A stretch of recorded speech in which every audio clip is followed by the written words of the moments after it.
morning and happy Pride Month, everybody. We had an amazing opener to yesterday's stream, which was for members, which we are not monetizing. So we got to play all the copyrighted music. But sadly, if I played any of those great Pride Parade clips here today, we would get demonetized. And gosh knows that happens enough to me already. So your girl can't risk it today. But happy Pride, everybody.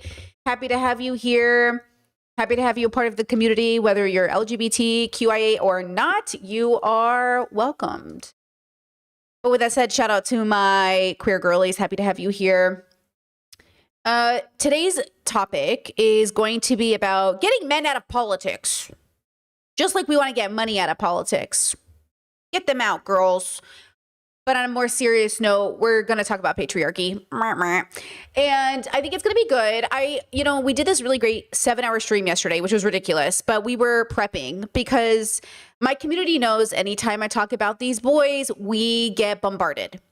We get harassed, okay? It's just true. As a femme presenting person in this space, I'm used to it. My audience is used to it. I mean, they literally gear up. Some of them even escape the YouTube chat and go into the Discord chat because they don't have to deal with no matter who it's about. Well, actually, there is a caveat. Sometimes it actually does depend who I'm talking about because some people's audiences don't ever bother us. So we prepped yesterday by watching Kimberly Crenshaw talk about intersectionality in a recent interview with Navarra.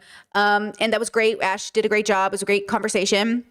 I think the fundamental misunderstanding of intersectionality will always be about it exists and coexists as much as anything else does. And this is called, this is just like with everything else.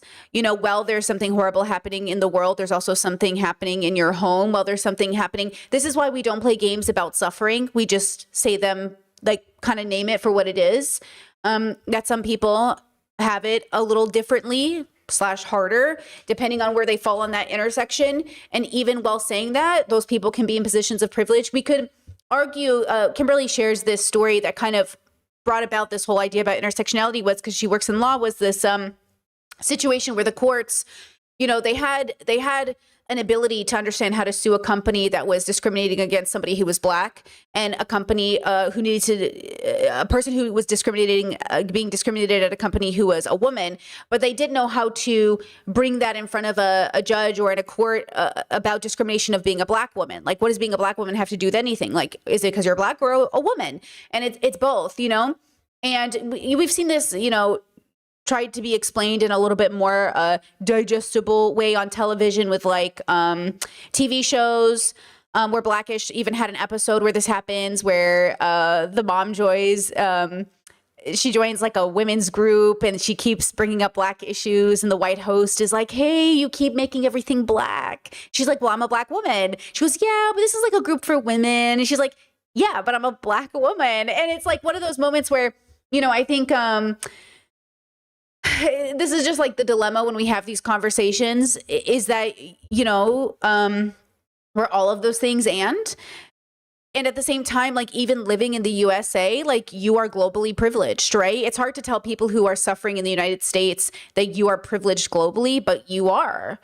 You know what I mean? And so this is sort of the irony of it all. Imagine being born into the superpower, being born into one of the richest countries in the world, being born into the most privileged place, and then still struggling.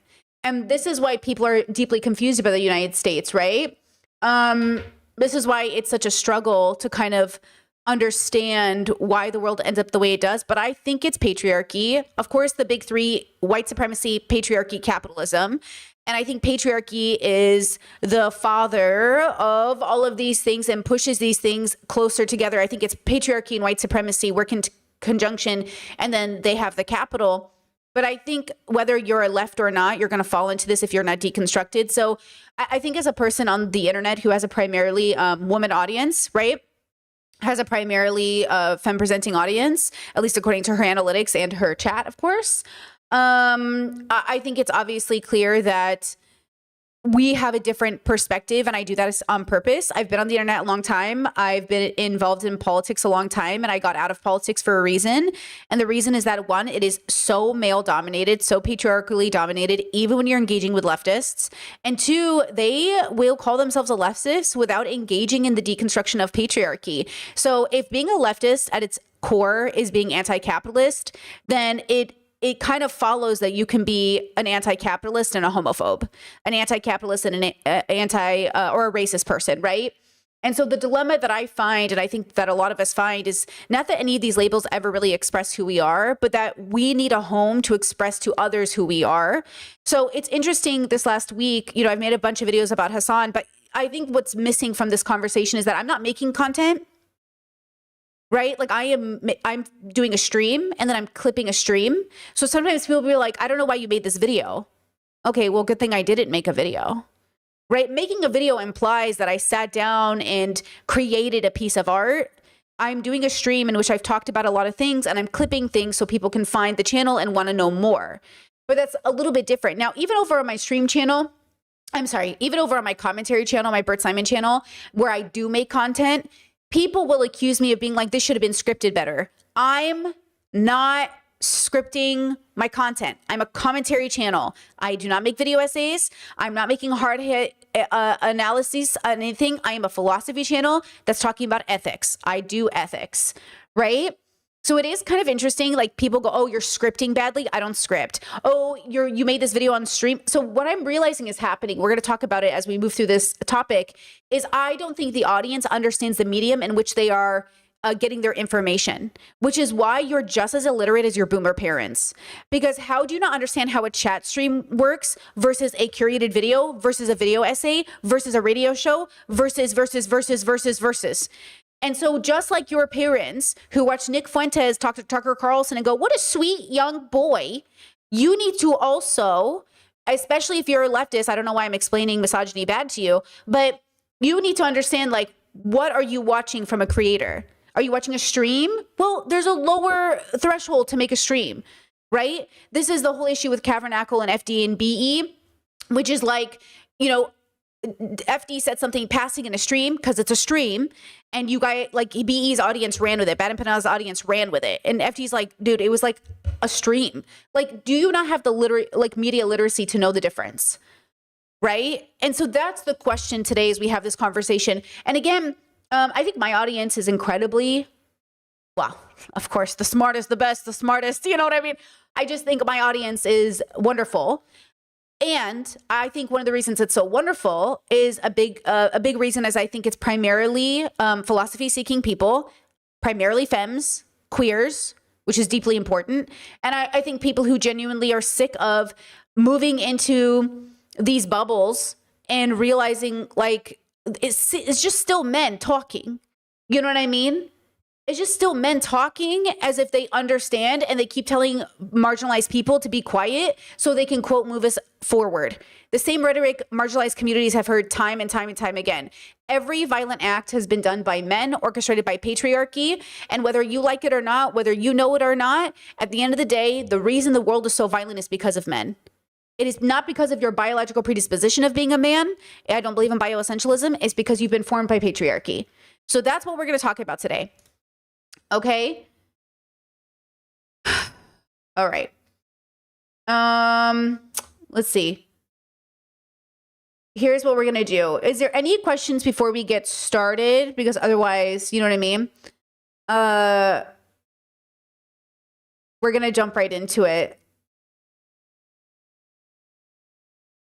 Chad said bad empanada is a bad faith. Yeah, well, we'll get into it. Don't worry. I have so many different thumbnail girls. Look at this. Look at this bar on the top. And then that's just the first tab. That's just the first, you know what I mean? Chad says, can you talk about the Nigel Farrar posts? Because it's on the top. He just made a video claiming reverse racism. To be honest with you, is that UK stuff? I'm not educated on that, girly. It's not in my lane. I'm so sorry. It's like, again, I do a philosophy channel, so it's just so outside of my educational lane, which is what I'm going to talk about today as well. Like, I really want to stay in my lane 2026 because I don't know about that. I mean, I follow UK politics a little bit, but to be honest with you, like, I would have to see a TikTok and then I would have to go into it. But I don't have the educational background to even know what you're talking about yet. But we can look into it this week on stream if that's you know, important, because sounds important. Sounds really important. So maybe not today, but definitely this week. We can just remind me, and I'll look for a video and we can watch some stuff on it. Okay. Um, okay, let's do this. Let's start and then we'll get into it. So, I guess we can start here. So I left stream last week and then I got comments in my chat saying like, hey, did you see the issues between Cavernacle and FD? And then you guys know I really like Cavernacle. I really like Cavernacle. I like his positions usually. I like his videos. And I like FD. You guys know FD has shown up in my chat. FD knows who I am. Every interaction I've had with FD has been in public. So you guys have been basically witness to it. FD and I have never spoken privately. So just to, you know, get ahead of all that, Cavernacle and I have never spoken privately. He's never shown up in my chat. I don't even think he knows who I am.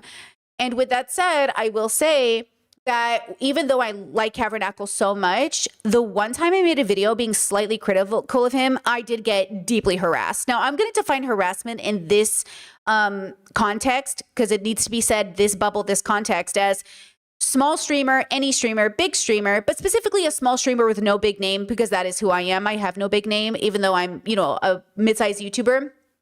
Makes video and people who never watch them, don't know who they are, swarm it because their favorite is named in the video. And so as much as I like Cavernacle, I learned that if I ever talk about him again, I'm going to get harassed. And that's something I took note of. Same with Bad Empanada. If I talk about Bad Empanada, I'm going to get harassed, which means hundreds of people who do not know my content are going to show up in my chat and say things about me that they have no idea what they're talking about because they've never watched a video of mine. They don't know who I am, and they're going to make assumptions. Fine. Okay? That's why I heavily block comments on my channel because it is what it is. Okay? FD, as an example, when I have been critical or when I have mentioned him on stream or in thumbnail, have never been harassed by his community, probably because he doesn't do debate bro politics in any capacity. Not that I'm associating Bad Empanada and Cavernacle as exactly the same, nor am I saying Bad Empanada or Cavernacle are specifically debate bros, but I do think they lead more towards being a part of a heavily male audience, which means that male audience who's engaged in politics will just swarm anybody who takes any kind of criticism towards them. Right? And I'll get into why they swarm my chat, but we'll talk about it, okay? And I say this to say that to be good faith, I do like Cavernacle. I don't like Bad Empanada. I think Bad Empanada is incredibly bad faith. When I've talked about FD, I've never been swarmed. When I've talked about Michael Burns and been very critical, I've never been swarmed. And it's because FD and Michael Burns, I think, are more like dads. I mean, they literally are fathers. And so they not only touch grass more and have a community that they have outside of YouTube, but they have like strong foundational beliefs, whether you agree with them or not. And so as people who are a little older, I am also a little older, I'm 37, right? This is my job and I love it, but I have a real community I go home to. I have a real community that I touch grass with. I have a real family, friends, and people. So I also expect that my community would not go into other people's chat and bother people. I would really hate for that to be the reputation of this community. With that said, I understand that Cavernacle and even Bad Empanada can't control all of their fans, but I will say it doesn't take away from the fact that one of the problems with politics is that men exist in it, meaning patriarchy exists in the space, right? So I don't think this would be happening if not only they did their due diligence and told their audience not to harass people, which Cavernacle does, but two, if politics itself wasn't so patriarchal. Right? So let me just show you. This is the beginning of Cavernacle's video titled, FD Signifier has a problem with my anti-Israel videos. I would just say, I think that already is a mischaracterization of FD's beef with your videos, but I'll let it slide. I'm going to just bluntly break a rule and name a few names. Is that a lot of the times when you first are hearing us talk, the people at the front of our mind that we're trying to address are online, very online leftists. But then there's like, does that critique make sense if you look at it, if you're also a person who watches, I'm gonna say Bad Empanada, I'm gonna say watches Cavernacle. And these are two people that I've appreciated their content at times, but I've noticed, specifically Bad Empanada, I'm not gonna put this on Cavernacle too. Pause. So he already delineates between the two. FD in good faith already says, I'm not gonna put this too much on Cavernacle. So for Cavernacle, who admitted that he was a little emotional, which is fair, we're emotional creatures, made this video titled this way, right? Like, so FD can't make a slight criticism of your content without you making a whole 45-minute video about, even though what he said was true? right? So like that's gonna be my beef with this whole situation is like, this is a space where people can't handle the slightest disagreement, the slightest pushback. And when I have seen it from people, like when I push back very hard against Michael Burns, he went to his stream and his community and said, you know, the thing about Brittany Simon is I know she's incredibly good faith. That I know even when she's critical of me, she's really coming from such a genuine place. And this is the key difference. Like FD barely said anything yet. That they've gotten extremely careless and frivolous with the way they're engaging in the topics around genocide. I have screenshots of neo-Nazis in Tabernacle's Twitter feeds because there's like there's a congealment of this energy. Okay, right? Pause. Okay, right? So already he barely, that's it. That clip was enough to send these men into a tizzy. And I'm saying, girlies, what are we doing? Right? I think it's patriarchy. I think it's like you saw this as a fight, and I saw it as like, oh, I'll think about that. Taylor Lorenz, I went so hard on Taylor Lorenz, and all she did was show up in my chat and say, hey, thanks for the criticism. I'll take it to heart. I'll consider it. She didn't change the video, take down the video or anything, but she heard me and I heard her, and then we moved on, right? Other YouTubers that I've been critical of have even changed their content after hearing my criticism, but some haven't because they don't have to. We're adults. But they don't come into my chat and say, you're not allowed to have an opinion. They're just like, oh yeah, I see why you disagree there. And then we move on. The fact is, I remember before FD and I had any connection, I remember making a video with another streamer. And I remember telling them like, FD is more left than I am. And then now I think people might argue I'm more left than FD, but we're not. We're just different variations of left. This isn't a competition. This is a self-awareness moment. We're all on the left.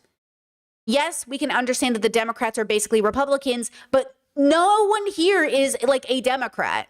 Everybody in these conversations is trying to have very different agendas in relation to moving the world forward. I do philosophy. Some people do direct political commentary. Some people do protesting. Everybody has a different variation. And some of us have probably done all those things. I'm sure every single one of us have been to many protests, right?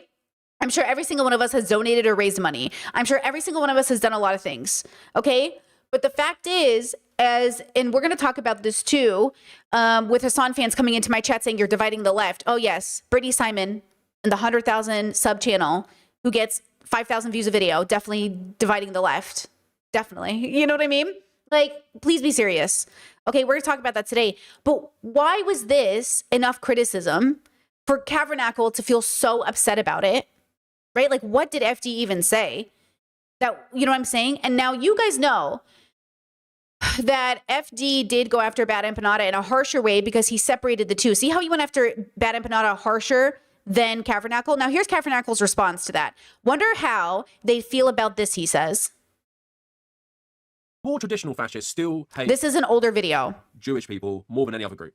And in that, you're having a lot of social media creators incentivized by the profit motive. So this video, which I pre-watched on my own, is just Tabernacle proving he's not anti-Semitic, basically. And I'm saying, I don't think FD ever accused you of being anti-Semitic. So why are you making an hour-long video on proving you're not anti-Semitic? Like, we know.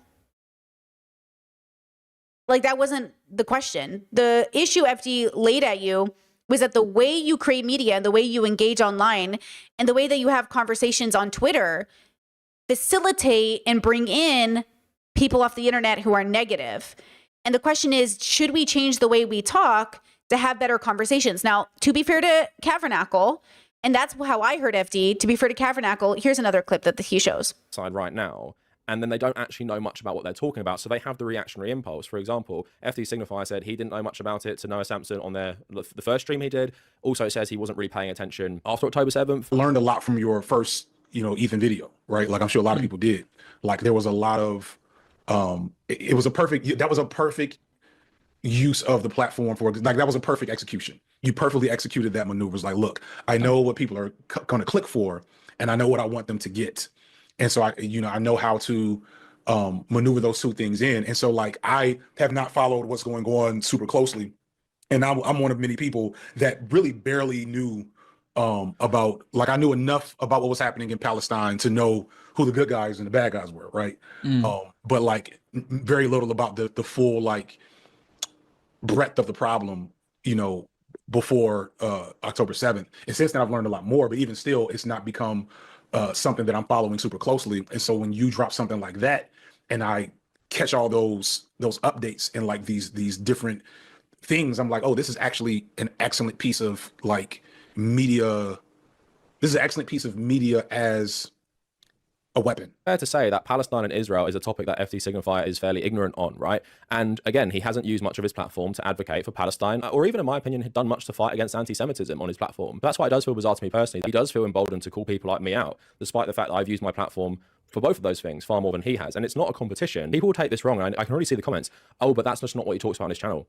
That's absolutely fine. I'm not telling him to start doing this. But that's why you have to be more careful with your language, because you honestly have no leg to stand on. Like, if you're going to call me out for being careless, I could just say back to you, you're careless because through your language, you have liberal Zionists in your audience, or you haven't done enough to combat anti-Semitism because you never speak about it. I don't really want to play those games because Okay, and I think Tabernacle's right here. So let me give some heat to FD respectfully.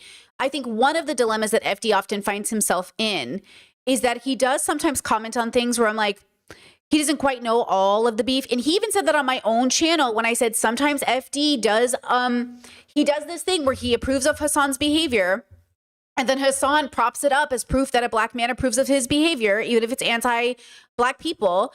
And then FD heard me say that criticism and basically said, like, I'll look into it, because Hassan does have a tendency, because he is a anti-capitalist leftist, he's a Marxist, he does have a tendency to neglect intersectionality in his Marxism, as a lot of Marxists do, because they usually are first platforming a white man's ideas over a black woman's note, but they will call that identity politics instead of wisdom from a group that's been often neglected when she is deeply educated in the modern world, versus a man, Karl Marx, who existed when? Who couldn't even have predicted the way that the world would go? You know what I mean? So you're sitting here like eating up this man who couldn't even imagine the world we would live in, versus a modern day woman who at least is modernly educated, right? And is talking about a very specific thing, right? Okay. And even Kimberly Crenshaw, you know, pushed back on this idea that intersectionality is just identity politics, right? So FD does have a tendency sometimes to comment on things that makes me feel like he's too busy raising his kids to be chronically online like the rest of us. And I will also say, I do think it's really funny that all these people are kind of saying like, oh, I knew about Palestine before. I knew about Palestine before. There is an actual genocide happening because of patriarchy and white supremacy. Yes? I feel like it is a little bit of a competition when we say, you admitted you didn't know anything about it, right? We don't know anything about anything. Like, I don't know how to tell the world this. None of us know anything about anything. Because when I bring in conversations from my perspective, like when I say Hassan is white, and people go, he's literally not white. I'm like, girl, like, okay, wait, pause. Let's deconstruct this. Because again, under white supremacy, and I'll get into it later, Hassan benefits, right? They don't even know what that means. So we're all ignorant. We're all learning. We're all, you know, and instead of giving each other all the tools, it does become a competition, because that does bring in the views. But I would just say that it would be better if we all agreed to educate each other. But the problem is we actually have to hear each other. Hassan's not going to hear it. Hassan can't take criticism to save his fucking life. Okay. And BE's not going to take it because BE's too busy being performative. Okay. He's not going to take it. Okay. Certain people are not going to take the advice because certain people are not interested in deconstructing further than XYZ, right? They're not going to take the advice. I think given the reaction I have gotten from people that have been incredibly good faith, who have at least heard me out, it does feel like that is the space we should be moving towards. And I think Tabernacle could be a part of that. Do you know what I'm saying? Like, now I wonder how much this relates to conflict resolution, because I was thinking about this as a person who grew up with siblings. And I was thinking, like, as somebody who grew up with 9 siblings, you have to imagine that we got into a lot of debates, a lot of discourse, a lot of problem solving. And I have to wonder, like, do you guys not problem solve with your families? Do you not have to problem solve with your families to pass these kinds of debates? Now, listen, I am somebody who used to collab with just about everybody in the space. This is another heat I have for FD, okay? And I used to do that in the hopes of building bridges. I do think it's a mistake for many of us to do that unless we have a very specific role we're playing in the community. And I do think FD has collaborated with certain people, even recently, that I'd be like, really? That guy? Like, And so I understand people's criticism of FD hanging out or talking to men who are adjacent to or engaging in white supremacy, right? In hopes to bridge the gap. Funny though, because when FD came into my life, it's because he was telling me not to collab with Destiny. He was trying to warn me. And that's like the irony of it. So we're all trying to warn each other, like, hey, don't collab with this person. Like, be careful about this person. Hey, this person is dangerous for your community. And look, FD was right about Destiny. He was a horrible person. That was the biggest mistake of my fucking life. You know what I mean? And then I had to deal with it on my own. It wasn't like bigger YouTubers came to my back or came to back me up. It wasn't like nobody cared that I called out Destiny for being a serial cheater and a bad father, and I had to deal with the harassment for 2 years. Well, everybody made videos about me and said I was cloud chasing and said I was just an angry woman and said I was cluster B, right? So I'm used to it. But what's continually disappointing is that when I call out Hassan for his blatant misogyny or anything else he does, I get the same accusations as Destiny's community threw at me. So tell me, when are we allowed to criticize these men? When are we allowed to have opinions about them without them weaponizing their audiences against us, right? And or not really doing enough so their audiences aren't cultivated this way. But that's politics, right? I really think in many ways we have to get men out of politics because they only know how to engage with it in a combative way. And that's one of the dilemmas that I see, right? Chet says, why didn't they help educate their audiences before this? It's the goal, isn't the goal of knowledge isn't just to have it, it's to share it. Well, you would think so, right? You would think that we are trying to share knowledge and get better, but they're trying to win. So what is politics? Politics is a place where good people go to die because it's all about winning at any cost. Right? That's their goal. Brittany, we have to beat fascism at any cost. We have to end this genocide at any cost. Any cost usually means the death of people. It usually means the destruction of a population. That's what Netanyahu believes. Netanyahu believes at any cost he will, quote, liberate Israel or save Israel. That's why he's saying he'd rather be Genghis Khan than Jesus Christ, both patriarchs. Men think at any cost will mean throwing everybody else under the bus. And I'm saying, we're not going to win at any cost. We should do the right thing, even if nobody else is. We should feed people and house people and clothe people and love people. We should not be full of hatred. We should be full of love. And we need to be aware that the world is not there yet because men are running everything. Patriarchy is running everything. White supremacy is running everything. Capitalism is running everything. So as long as those three things are running everything, the rest of us will suffer, literally. So to see leftist men engage in any level of win at any cost narratives, they are forgetting that that is patriarchal narrative. That is war narrative, right? Okay, so just watch a little bit more of this clip from Cavernacle. I think they're stupid. That's why I would never say it in the first place. But also coming from the point of view as a smaller creator who did feel responsible to use my platform to talk about these things and also talk about it in a way like straight after October 7th, that did make people uncomfortable. And I used that moment to really talk about these things very, very honestly. And that led me to calling out BreadTube. I made this Great video. Say where I talked about BreadTubers who had been silent on Palestine. And this was part of a series of events that led controversy. I've met all three of these people on this thumbnail, and all these people I had beef with. Well, mostly Natalie, but I don't like any of these people. I mean, to be fair, Philosophy Tube was nice. Yeah, she was nice, but she's loosey-goosey on her politics, okay? But I've met all these people. I've had run-ins, trust me, my whole life with people in politics, with people on YouTube. Guys, people are not principled. I'm telling you right now, you might hate me for calling out Hassan, but I have to because it's principled. You think it's clout chasing? It's not. I'm telling you right now, it's principled. It's consistent. If you know my work and you know who I am, it makes sense. I promise you it makes sense for who I am. But because you don't know who I am, you think I'm just a random hater. But I'm not.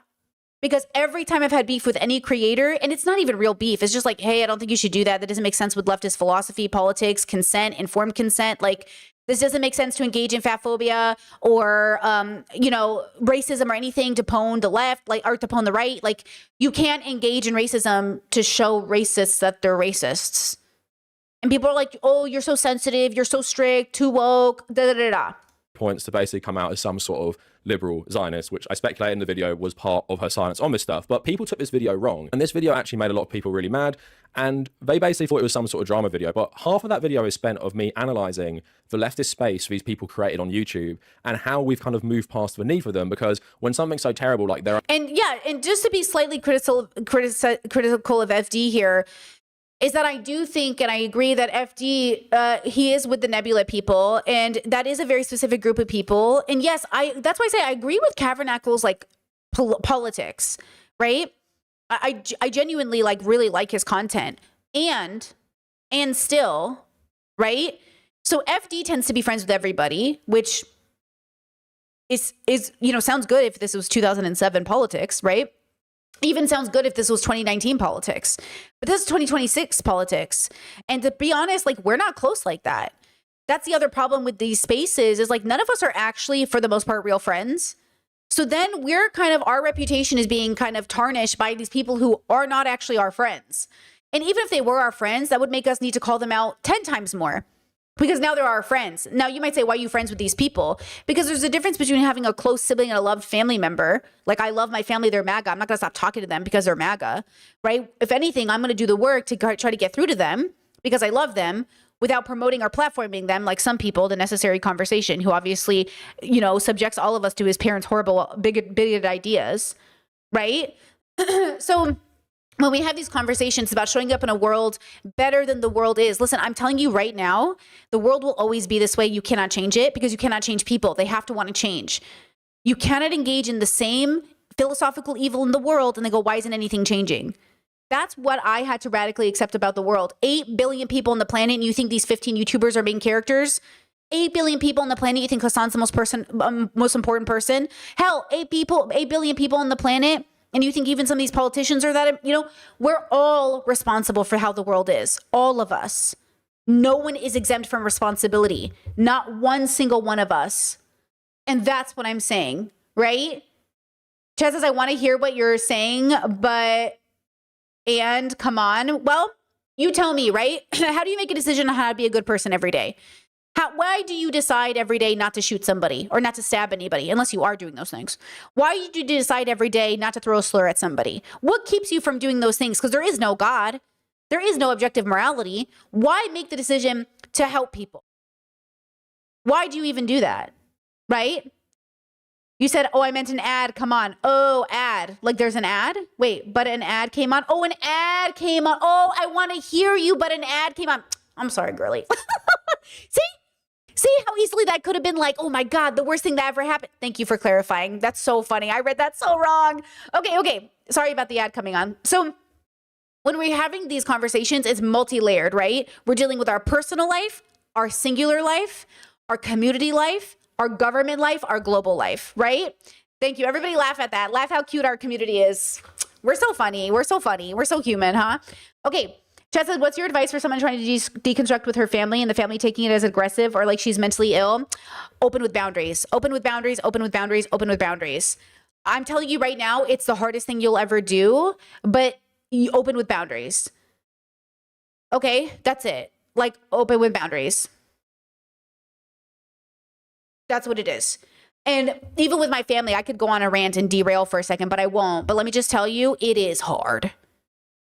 So you have to really take care of yourself through the process. That's what I'm saying. We live in a world. Let me bring the paint out, girls. Picasso. Okay?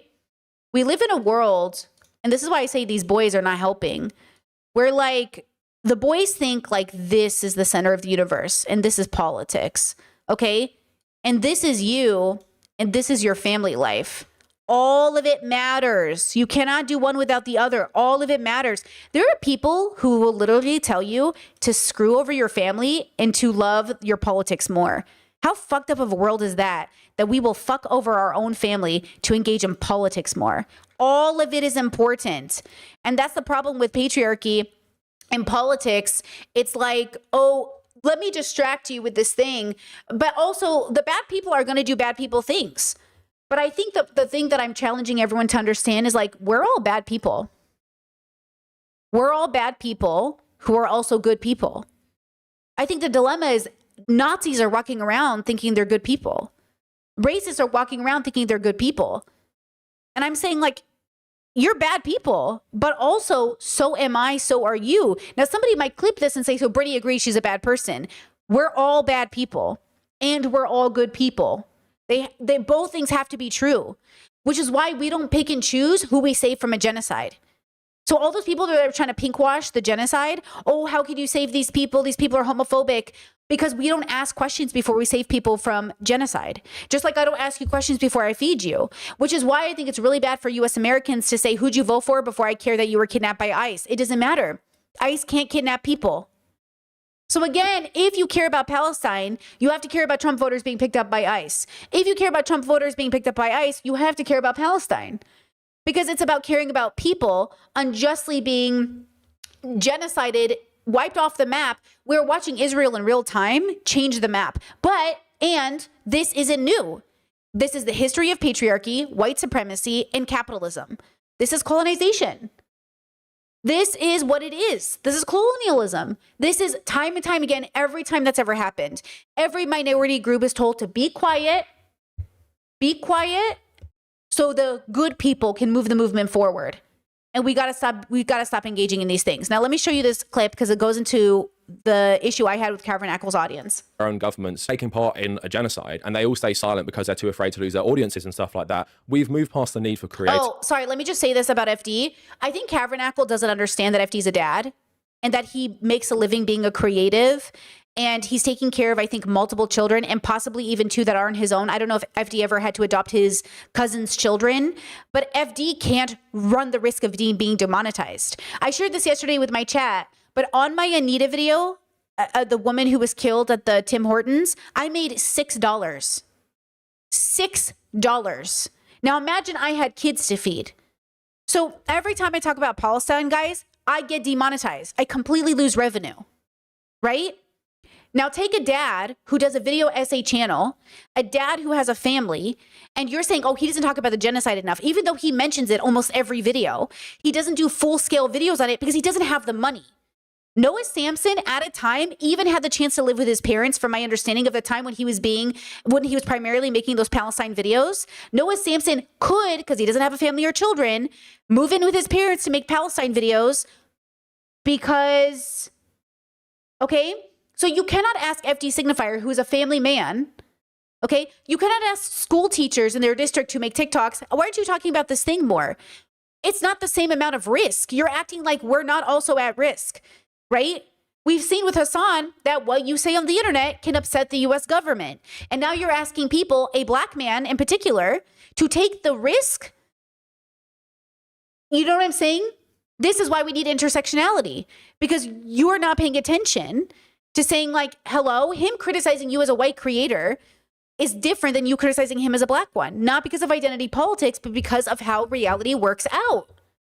Is like that. But again, people took it really bad. Empanada Okay, Nazis. look at this. I'm not even. So then, okay, Trash Discourse made a video, which was a generally like meh video. I did respond to it, which is where Cavernacle and Bad Empanada's audience came to my chat to harass me. Okay, Trash Discourse made this video. It wasn't a great video, but Trash did not need to be treated that way. Trash is a person that you could have just talked to. You could have just made content about, but it ended up becoming like beef. And again, if I went back and forth with Trash, I don't think my audience would have harassed Trash's messages. Harassed Trash so significantly, okay, that Trash, look at this, hold on, left the internet. Trash literally left the internet. They're gone. It's like, damn, bro. This person who, you know, just disappeared. And it's like, that only could have happened in a patriarchal bubble, because no way do I think that if Trash went after some, quote, femme-presenting creators, would we have driven Trash off the internet? I just don't believe that. I think it can happen because women learn to bully through patriarchy. But I think if other leftist creators saw that, like, I don't think that would have happened. And I think it happened because Cavernacle at the end of the day got 100,000 views on that video and Trash got like 13K. And most of the comments were bad and misgendering Guys, don't misgender trash. Trash is a they, them. Okay? People were misgendering trash. They were going after them. I even said that in my video. So then I made a video about trash discourse. I made this video here. And I said the way their comments, like they're being misgendered, all these things, even Taylor Lorenz initially misgendered trash and then corrected herself. But the dilemma is you didn't know who trash was either. You're blaming FD for not knowing enough before talking. But here you guys all are going into Trash's comment section, including Taylor Lorenz, talking mad shit and not even knowing who they are. We're all doing it. We're all bad people. We all have problems. Okay? So that's what I'm saying. None of you are good and all of you are great. None of us are bad and all of us have problems. This is philosophy. This is why I'm saying you cannot sit here and talk about who is the smartest, bestest, smartest, kindest, when we are all driving people in different ways. And this isn't even a conservative. Sure, she might be, or, you know, sorry, did I just say they might be, trash might be, okay? Trash might be a liberal, left, queer, but they're queer, a liberal, queer. Taylor, she might be a leftist, something, but then Taylor made this video called 62 Million Hoax. And I told Taylor, you can't do this on my video. Taylor saw it. Okay, we had a back and forth. Taylor still kept the video up. Right? Taylor still kept the video up. The point is that in this space, at least we can hear each other even if we don't disagree. In this space here, though, look at this. Hold on, give me a second. Oh my God, I have all these videos up. Look at Cavernacle's ending argument about FD. Signifiers, attacks on people. This is important because this is about how we're all kind of crappy, but we're all kind of, how do I say this? Well-intentioned, and the road to hell is paved in those good intentions, but we also are not friends or in contact with each other. So look at this, look at this. Like Bad Empanada and myself are helping liberal Zionism and helping Zionism. That perfectly illustrates my point. And again, this is someone who has barely spoke about Palestine in 2.5 years. So again, they're saying FD has barely spoken about Palestine. FD mentions Palestine almost every video I watch. Almost every stream I watch. Almost every interview he does. What do you want from him? What do you want? Tell me exactly what he has to do. Do you want him to change his whole makeup? Do you want him to change and become a political content creator? Would you like, he has a stream channel where he talks about Palestine. What do you want him to do? That's what I'm saying. Stop saying that. Stop saying he barely talks about Palestine. How much more do you want him to talk about it?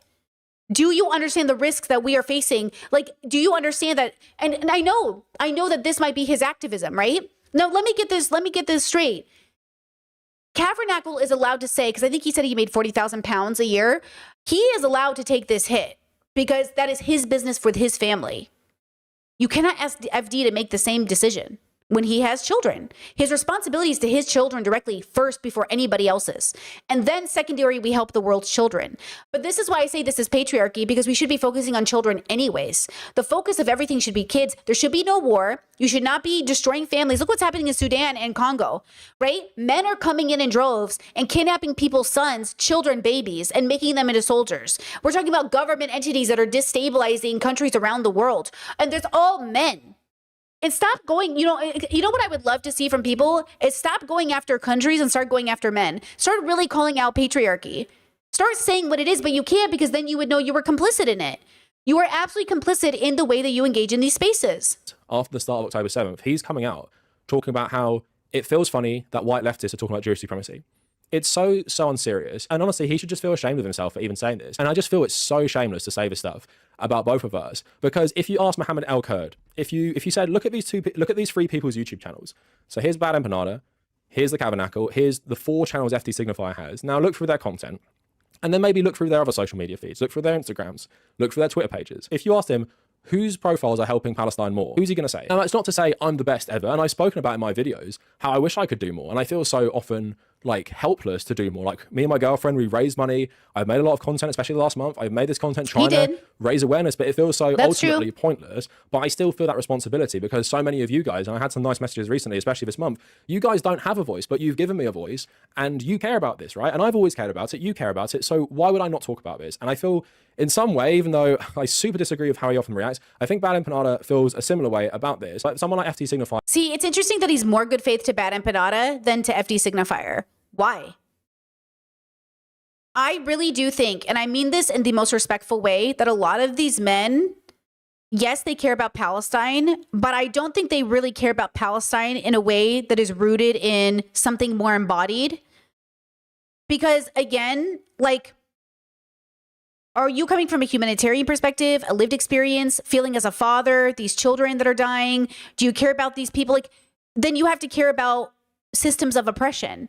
Then you have to care about and understand that FD makes videos centered around Black people, Black communities, Blackness, because they are being heavily targeted by the US and white supremacy. That regardless of what's happening around the world, we're all suffering at once and we all have to put an effort to help each other. So it's interesting that he sides more with Bad Empanada than FD, because that doesn't make any sense to me. When FD's criticism of you was so mild, it was the most mild criticism. And I don't understand why these men can't handle the most mild criticism. And that goes for Hassan as well. The most mild criticism of Hassan. And it's like, I fucking asked him to, I don't even know. It's like, Jesus Christ, bro. The absolute basics of being on this side of the aisle. No misogyny, no racism, no homophobia, no transphobia. How hard is that? And then if you if you do a racism, if you do a misogyny, apologize and fucking learn, right? Don't do ableism. Don't do it. You know, it's not that I expect you to be perfect, but I don't understand what mild criticism from FD made him feel this way. On this issue specifically, I'm not saying he's a terrible person. I'm not saying he doesn't speak about important issues. But sure. On this issue specifically, he just doesn't feel this responsibility. And it's one... It's not that he doesn't feel the responsibility. It's that we can't all focus on Palestine. If he's supporting, he's showing up to every fundraiser stream, he's putting it out there. We literally, like, can't always afford. It's not like FD is making Hassan money. He does not make $200,000 a month. I don't know how much FD makes, but it's not $200,000 a month. You know what I'm saying? And that's what I think is missing from this conversation. And so again, I just want you guys to understand, we care about Palestine. We all care about the suffering in the world, but I would question, do you really care?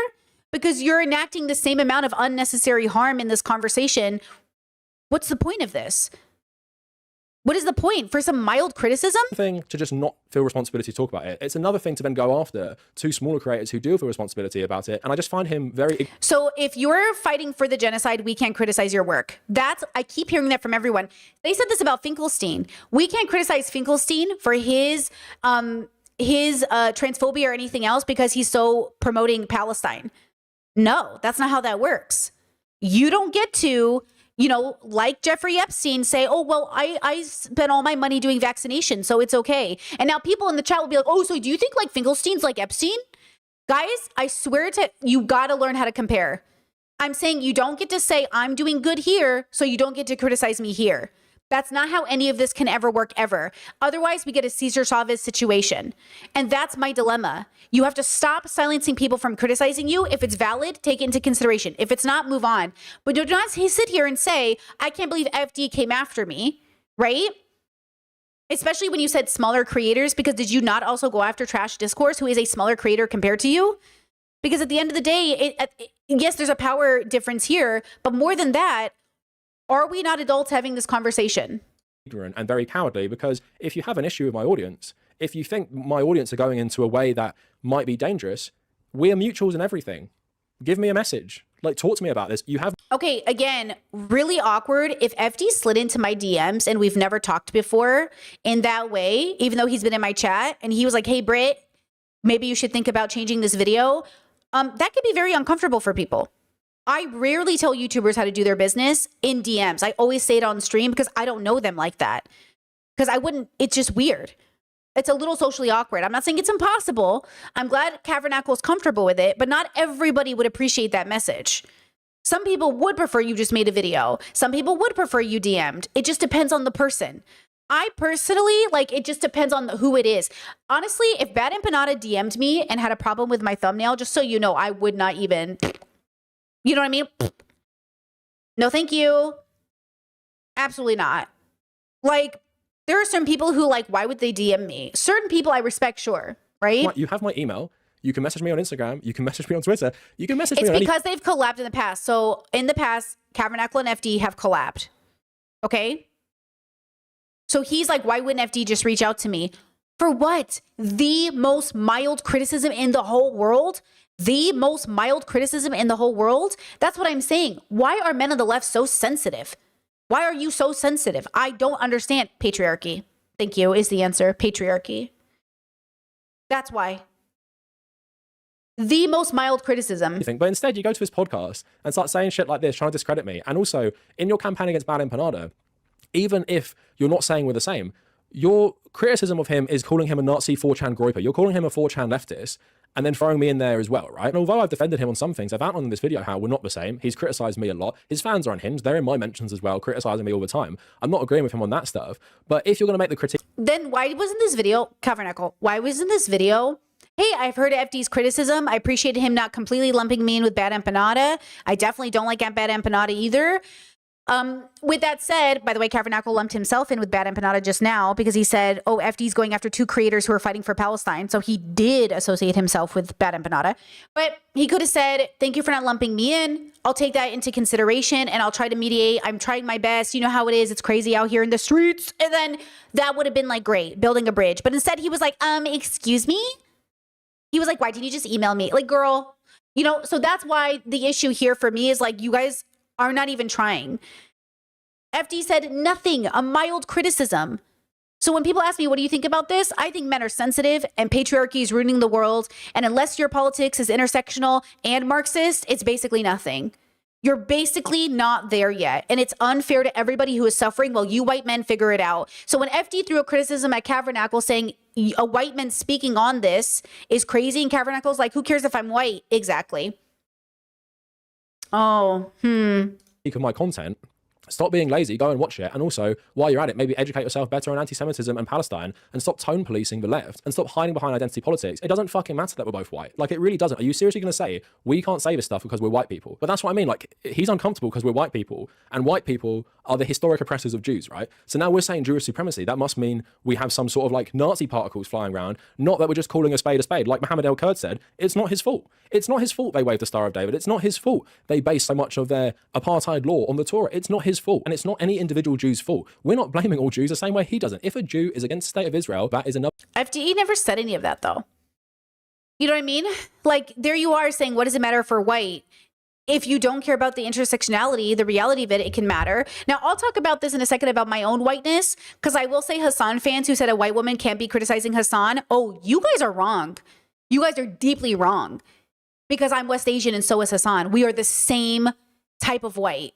We are not more or less white than each other. So just for the record, all the people saying, oh, here's a white woman once again, white women, white women, white women, you are not talking about me.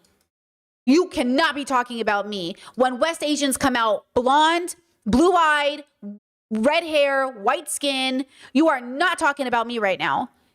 So there is a difference. There is a difference between a type of white person that gets criticized and all white people at the end of the day, because I am still white. I am still white. Hassan is still white. Okay, so we understand that. We're not brown West Asians. We're white West Asians. And even that, our origin of our origin, where our family comes from, where our immigrant parents are from, changes the way we engage in these conversations. So yes, it can matter. The person who's against the state of Israel. We welcome you into the movement. I would treat you as any other person in this movement. I actually am happy I agree. See how the video is? We're gonna invite FD into our movement. Is there another option? So you agree, you and B are in the same movement. I don't want to be in whatever movement Bad Empanada is in, because it can't be that good. Right? Okay? So make it make sense. I want to be in the movement of people that understand the big three are our biggest problems. patriarchy, white supremacy, and capitalism. And all three matter just as much as the other. This is why Christian Divine is always in trouble on TikTok when it comes to women, because he always opens his mouth and talks about, I'm a leftist because I'm an anti-capitalist. Okay, Christian, what about the rest of it? Oh, race has to take a secondary. Oh, this has to take secondary. And even FD Signifier keeps saying, like, no white people have to cook out till socialism. But even more than that, he does think that socialism will be easier. If we can get to socialism, it'll be easier to fight white supremacy. I'm going to take the more radical stance and just say, like, look, white people are not going to work with brown and black people. You know why? Because you know who hates new immigrants more than anybody? Old immigrants. You can't even get immigrants to fight for each other. You can't even get, West Asians to all agree on each other. That's why half of them are MAGA and half of them aren't. Because we can't even agree. Because they're trying so hard to be as close to whiteness as possible. Because remember, all of us suffer from colorism. All of us suffer from internalized, all of us suffer from variations of internalized racism, right? And so you have to understand that our communities also struggle.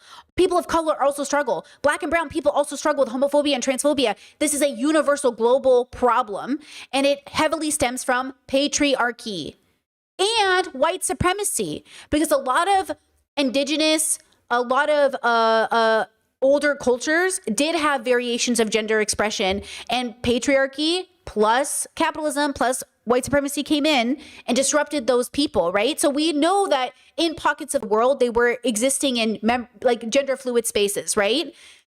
Again, the white man came in and told us to put on a suit and get rid of our tribal tattoos and straighten our hair and lighten our skin.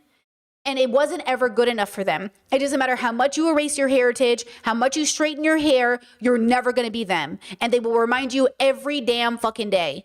And I'm saying I am sick of these people acting like if we just be quiet, if the minorities and marginalized people are just quiet long enough, they promise they're going to fight for us. When does this happen? Never. It's never happened. It's never going to happen.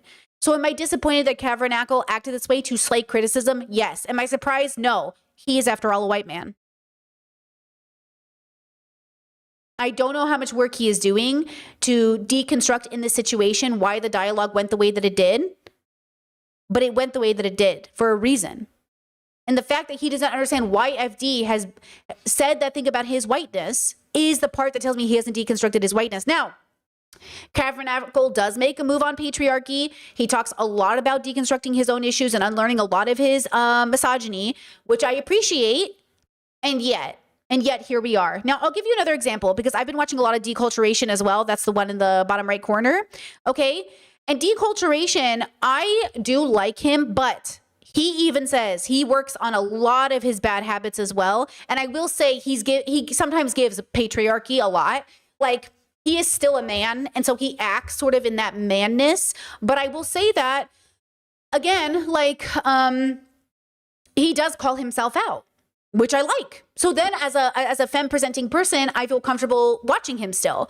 And I'm hoping that he continues to call himself out. Like, sometimes he'll say, man, I really want to be ableist right now, but I'm not gonna be. And I really love that, compared to Hassan, who still engages in ableism every day on his stream. It's like, yeah, does Deculturation say everything I agree with? now? Right? It's like, okay, so there's something here. Now, Discord said another factor is FD is a black man who is likely, who in all likelihood will be put at more risk from the US government by speaking out in a specific way. 100%, right? Like, that's the problem that I think people are misunderstanding here. I can call out people. You can call out people of color. Like, you can call out black people. You don't have to be afraid of them. Because that's what it sounds like sometimes when white people criticize black people. Like, we can't say anything about black people. Like, just being white is a crime. You can call them out. You just got to do it without being racist. Can you do that? Can you criticize a black person without being racist? Then that's okay. The problem is you can't. You keep running into the problem of adding in a little bit of a little bit of racism, and then it, like BE calling out FD's hair, like, you can't go after his hair. And everyone's like, oh, why not? Why can't Bad and Banana talk about his hair? It's just hair. Exactly. Exactly, because you think it's just hair. You know what I mean? Chess said, is he not white? Is as much as you are white, right? No. Cavernacle? No. Cavernacle and I are not the same kind of white. We are white. Okay, when it comes to being black and brown, we are white. Look, everybody on this panel is not white. If I was on this panel, I'd be the white woman on the panel. Okay? But Kavernacle and I are not the same type of white, right? So it is very different. Just the fact that I have to hesitate to tell people where my family is from, especially after 9/11, we are not the same kind of white. The social consequence of telling people my family's from Iraq, my parents were born there, comes with a social consequence, right? That Kavernacle will never have to experience. Okay? At least not in the US, right? Just in the US. I don't know how it is where he is, right? Because he is ethnically Irish, and I know that Irish were discriminated against, right? So there is a difference. Again, this is the problem with US politics overlapping with other people's, which is why I really loved when Ash talked to Kimberly Crenshaw yesterday. They were specifying like, oh, in the UK this, oh, in the US this, because it is different. Things play out differently here.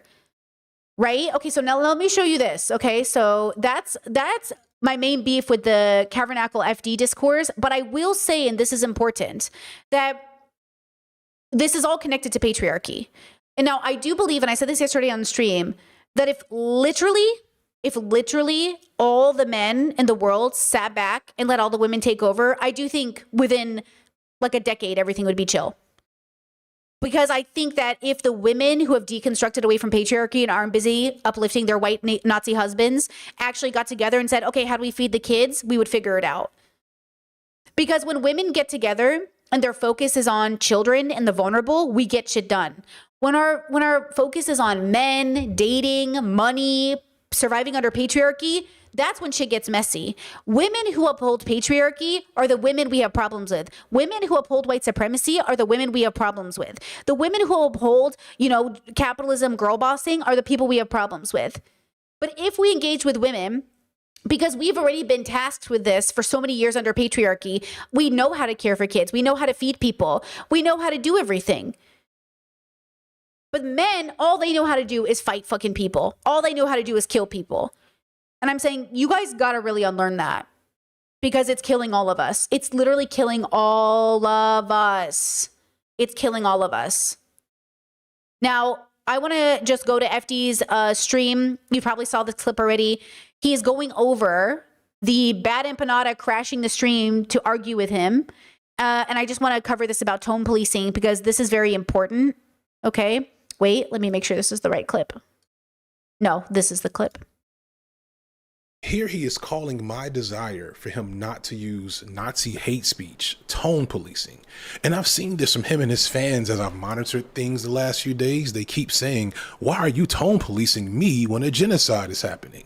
And the problem is that too many of us don't stop and say, not to you. The genocide is not happening to Bad Empanada. He is not under oppression to the point where we should excuse him when he can't behave to a basic level of civility. The concept of tone policing, which comes from the idpol world that these guys tend to hate so much, is meant to empower and center the individuals who are being harmed and oppressed. It's giving grace for people who are being victimized to not be forced to perfectly and gently explain their victimization in a way that won't upset their oppressors or uncenter the feelings of others. For instance, when victims of Israel's violence are asked why they said something a certain way, why they're not being considerate of the Israeli soldiers who died, killing their families. There's some comments you've made in the past about the Israeli hostages have been very controversial, where you have said that most of the hostages held by Hamas are not actually hostages. I'm just wondering, is there anything you want to clarify about those comments? First of all, I did not question her status as a hostage, because she's a hostage, but because what other Palestinians who were kidnapped. I mean, I don't want to name people, but I have people in my family who were kidnapped from checkpoints, from schools, from shelters, and they are named prisoners. So my question was, why should Emily and other hostages be named hostages while my loved ones should be named prisoners? I was kept hostage for 53 hours. I was blindfolded and handcuffed and was beaten in my face and asked for the Israeli soldiers to see a doctor, and they denied me any medical treatment. So no one is talking about this. Why? They are not acknowledging my suffering. So I questioned, why are they given this privilege of being called a hostage while I am called in all the social, in all news platforms, I was detained. Tone police are supposed to protect oppressed people and to extent their allies from false smears of anti-Semitism or reverse racism or, don't say cis or all the other made up ways that the general true opposition uses to diminish the critique that they're getting. So the fact that Kavernacle saying, why is FD tone policing me? The fact that Bad Empanada saying, why are you tone policing me? The fact that Kyle Kalinski's fans are like, why is Brittany tone policing Kyle Kalinski? Well, he's throwing around slurs. So I was on Do Not Worry podcast. I was a guest on their podcast, which was a lot of fun. And, we tried our best to kind of understand each other. And this is kind of how it went. I'm going to show you just a few sections of it. But they wanted to have me on to talk about dark woke and why I go after men on the left because of the way they have these conversations. The dark woke. Is it good or bad? That's something that you've talked about on your channel. That's something that I've kind of talked about as well. And once I was, I can't remember how it was brought up, but someone was like, hey, Brittany's talked about this a lot. And then it kind of made me reflect on the whole thing and I had a nice conversation with the chat. I remember about dark woke and what jokes are acceptable, what's not acceptable. Sort of what's your take on dark woke? People like Kyle Kalinski that maybe are trying to be edgy for the sake of like trying to combat the Republicans. Sure. So Okay. are we first, sorry to cut you off immediately, Go. but first of all, I guess I cut her off, but how are we defining dark woke? I think we should start there because like Casey brought it up, like what even is dark woke? And I think a lot of people have different definitions of it. So I'm wondering how would you define it, Brittany, when you're in? Thank you so much, Rise, again for the super chat. Israeli administrative detention equal hostage talking. I just, hostage taking, the videos that have come out of Israel, the destruction that's been done through patriarchal means, Guantanamo Bay, Israeli occupation, everything that's been happening in the world. It's so disgusting to watch. Even the people who came back on the Florida, their bodies beaten and bruised, the starving Palestinians that were released, called prisoners instead of hostages, the children kidnapped off the streets of Palestine. This is why I say, like, it's all, at the end of the day, for me, comes back to patriarchy and men's entitlement to our bodies, our land, our food, our resources. The fact that Israel kept food from Palestinians and went to sleep that night feeling good about their choices, absolutely not, which is why I will feed you, I don't care who you voted for, here is a hot meal. Because the moment we start deciding who can eat and who can't eat, that's it. That's it. And so again, I don't ask these things before I feed and clothe and educate you. And that's why I think patriarchy is just absolutely at the root of all these things. But the big three altogether, right? Yeah, sorry, do I say Florida? I say Florida every time. Flotilla, sorry. Blame the dyslexia. Yes, flotilla. Did you see the people came back? They were in Israeli, they were arrested by Israel, and then they came back, and then they were beaten. They had bruises. And just think that what that happened to protesters. Now think what's happening to Palestinians who have been there for years, which is why when they did the exchange of the hostages, Palestinians were literally emaciated. I mean, they were like, it was so horrible what happened to these people. And it's happening, like somebody is making it happen. Yeah, someone said one of the women reported that they essayed her, and I believe her. Because I tell you, every time men are involved, because men adhere to patriarchal means of dominance. And for men, rape is about power. And they think they are powerful enough and entitled enough to take everything from you, time and time again. Engaging with the idea of like, we need to be, I don't know, like more resistant against Republicans. Is it that, or is it just like people being edgier? Okay, hold on, boys. Hold on. Does anyone know my content? You can say no. I was watching your content yesterday. I I got through a few of your videos and Okay. I asked because I do philosophy. So for people who don't follow Right. me, which means the focus of my content is about the individual's relationship with existence. So like, why do you wake up every day and go to work? And then, of course, that encompasses politics because everything is political. And so there's a relationship to these things. I know your content a little bit, but I'm not an avid watcher of it, anyone but Anthony. So I'm still learning where your perspectives are from. So just like give me a little grace in that regard. But when I think about dark woke or I think about Kyle Kalinski, what I'm asking is from a humanity perspective, how should we show up in our communities? And if children were watching us, how would we feel about the way they received our the sense of, well, the way that we show up in the world. So I focus on children, I focus on vulnerable communities, and I focus on like, if a kid came upon my stream, what message am I sending to that child? And so that's kind of my focus. Does that kind of help ground what we're going to talk about today? Just so people understand the perspective I'm coming from. Because I think being femme presenting, I just think I come into the sphere that's mostly dudes and dude presenting, masculine presenting people. And so I end up having the one opinion that I think isn't often represented in this sphere because men are so politically focused. I mean, they are really the bearers of war. They create all of this conflict, and I don't blame them. The patriarchy is deeply ingrained in their sense of gender. So I come with this perspective of, has this ever helped us, really? And so that's really my perspective on Kyle. Because I did, James, right, James? I think I just saw, because I was clicking on your channels to see what was up. And so I did just see that you reviewed one of my videos, but I didn't get a chance to really watch it. So I don't know what you came away with about Kyle Kulinski. But I guess we could start there. So do you... So my reaction is that when I was watching like your segment about it, I thought you had kind of two takes on two different aspects of Kyle. One is kind of his like edgy shit posting on Twitter, but then one is his kind of prescription for the Democratic Party as a whole. And so I thought that we could kind of like dig into kind of the differences there, because I know that he was like talking about, you were reacting to one of his interviews where he was saying that the Democrats are like gerrymandering, right? The Democrats are gerrymandering in response to what the Republicans are gerrymandering in.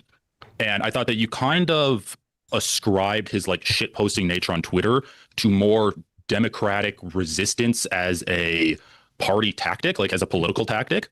And I think those are kind of two different distinct things. But I think that that's why I wanted to get into this conversation of dark woke, because I feel like those get conflated a lot. Like, I can see Kyle calling someone like the R word on Twitter as being conflated as saying like Democrats need to have better rhetoric to resist Trump. And it's like those two things have a lot of crossover when people just describe like resisting Republicans. But I think they're a distinct, I think they're like two different distinct things. One is the way that a content creator personally curates themselves to their audience.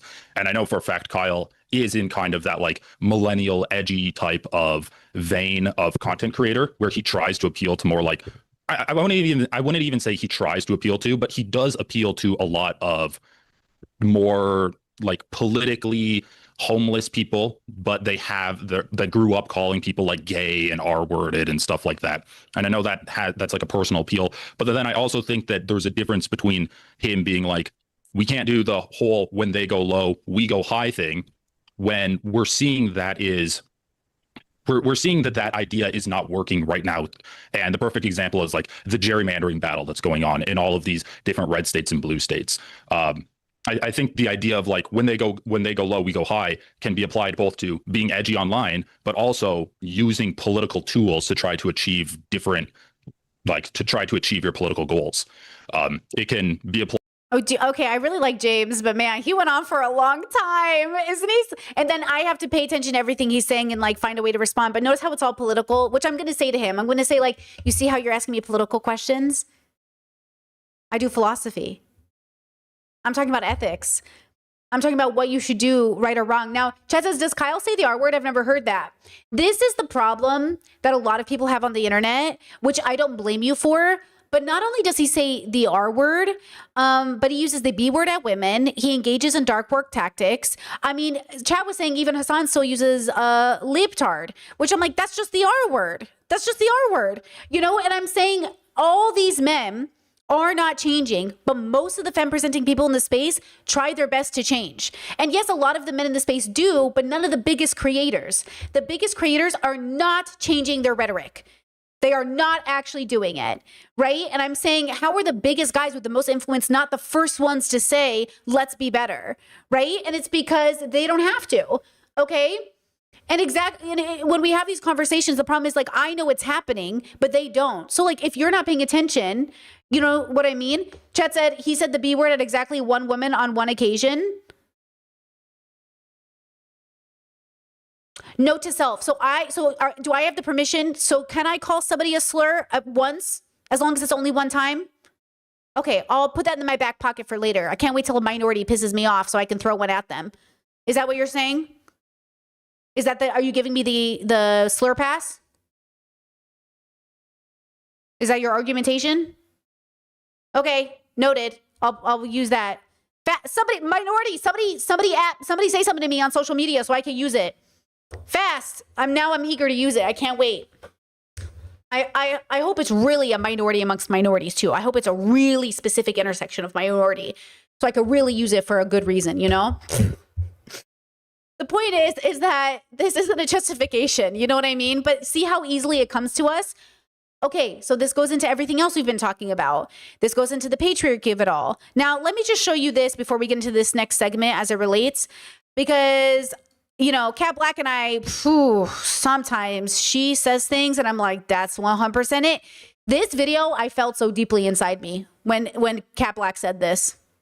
I'm just going to say it. I do think that some of you guys need to recognize that no one's going to hold your hand through every single conversation. I don't know why people need or would need for me to constantly like specifically describe every little thing I'm saying in the specific context in which I'm saying it, even though I already do that. Like, I already do that in most of my videos, but a lot of you see these videos, you respond to pieces of them, and you don't understand that I'm not just having like a new, fresh conversation, that all of these topics are connected to other topics. And this is even on videos where I'm explicitly responding to a comment on another video that you could go and watch and figure out like what I'm saying, right? I do think it says something about your intelligence when you need every single thing to be, specified.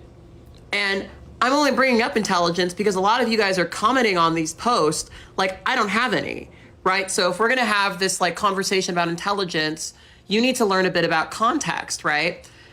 I am never making statements about every person in any group ever, because I don't believe everyone in any, first of all, I'm a Black trans woman who grew up in the suburbs, girl. Do you know how long I've been internalizing this idea that I'm not like everyone else, that people aren't a monolith, and et cetera, et cetera, et cetera? Like, I felt that in many different ways from many different perspectives, but it's something I feel to be true, that we can't say one thing about every person in an entire group, right? So usually when I'm having conversations, I'm speaking about very specific things and a very specific set of ideas. It's, like, for example, we're having Okay, that's okay, right? So this is what I need you to do when we're having this conversation, because it does sometimes feel like, we're engaging in this space and I have to explain everything in small details. Again, we're at work. That is first and foremost. So let's let's reconstruct this. We're at work. We are not with our friends. We are not with our homies. We are not with anyone, right? We are at work. And in any other workspace, you would have been fired from HR, or hopefully should have been fired. Because what do you mean you're showing up to work and calling women a bitch? And I understand that we've all engaged in this space online. And I'm saying, don't you think that's a problem? Now, it felt freeing at first. At first, it felt freeing to get on the internet and just say things and feel our feelings and be like, fuck HR, we're so free. But the dilemma is you've decided to be somebody. The dilemma is you decided to take money from people who watch you. The dilemma is you decided to be a leader. The dilemma is you decided to be somebody that somebody trusts with information. So now you're taking on the responsibility of watching your mouth, right? Chatter says he also called Ted Cruz a bitch too. Okay, you know what? You know what this sounds like to me? This sounds like this. 99.9% of the time, it is wrong for a white person to call a Black person the N-word, but we may have found the exception. In Minneapolis recently, a white anti-ICE protester was in a group of anti-ICE protesters yelling at a Black ICE Gestapo agent. An unidentified white male called the Black ICE agent a house N-word who's working for the KKK. That's right, we have a white man calling a Black man the N-word. But this is a little bit different. White on Black usage of the N-word is a very serious issue. But this is a curveball example. Is it wrong for a white person to call a Black ICE officer a house N-word? Let's explore. The white man who used the N-word in this situation was being historically precise. This Black ICE agent, he is being a house N-word to the utmost degree. A Black man in ICE is a modern house slave. He's a barely paid mule for white supremacy. Okay, right? Also turns out it was a black guy. But that's not the point. The point is, Tory got a lot of heat from this. Tory got a lot of heat from the black community saying, excuse me. And listen, absolutely not. I will just say, like, not as a black person, but as a white person, you don't want to give white people anything. Trust me, you don't want to give them anything. Okay, do not give them a pass to say this in any capacity, because once again, using white supremacy against an ICE agent doesn't make sense, because that means that black man is suffering from internalized white supremacy. He's literally a victim of the system. He hates himself so much he dressed up in a uniform and arrested brown people, right? So, like, don't give white people a pass and don't engage in this type of philosophical evil rhetoric. And that's what I'm saying. Even the most well-intentioned people use philosophical evil because they are engaging in a lack of, I think, introspection with their biological experience. I get it. You're having a biological experience. You're getting really upset. You want to own people. You want people to pay. You want them to feel bad. The world is a terrible place. But guys, the world's always been a terrible place. And it's never been okay. Okay, the world has always been a terrible place. It has never been okay. And the reason it continues to be a terrible place is because you continue justifying the language in order to feel good, like owning your opposition, right? So let me show you this example. Okay, I'm going to show you another man who I do not like his content because I think he engages in patriarchy way too much. And this is a perfect clip of that example. Hassan was recently at the Delaney protests that were happening at ICE Detention Center. He got into it with a group of guys, specifically a black man. And Hassan and this black man got into it, and then Hassan had to walk away. So I'm not condoning Chris's behavior here, because I think Chris also engages in misogyny by promoting this discourse. But look at what happens. That are doing this violence feel a sense of accountability, and they change. You're a socialist, right? You're a socialist. That's a political philosophy, right? That's what it says. I know what I was saying. They get him out of there. He just got to. Something just happened, bro. Something just happened. Be careful. I just seen a nigga bust his ass right there. Yo, all these niggas following you and shit. You're a fucking fraud. Wait, what happened?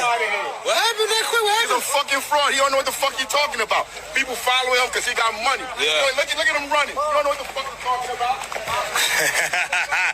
Fuck Twitch. They get out of here with them view bots.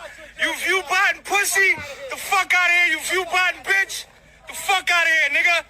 Go back to your desktop, you dog abuser. You fucking dog abuser. You abuse dogs, huh? You fucking bitch. I've been trying to tell. Okay, pause. That was all misogynistic language. That was all patriarchy at play. All of it. Every second of it. The language came from patriarchy. The language came from misogyny. Everything about that was bad. People, Hassan Piker isn't as popular as you think, and black people do not fuck with him, and you saw it in real time with that fucking him being heckled and he running off. This revolutionary guy, the minute he faces some backlash, he had to walk and run away because Hassan Piker isn't about shit. Just like that guy said, he don't know what the fuck he talking about. He just got money. That's why they follow him. People in real life know he ain't bout shit. They know that it's a fucking grift.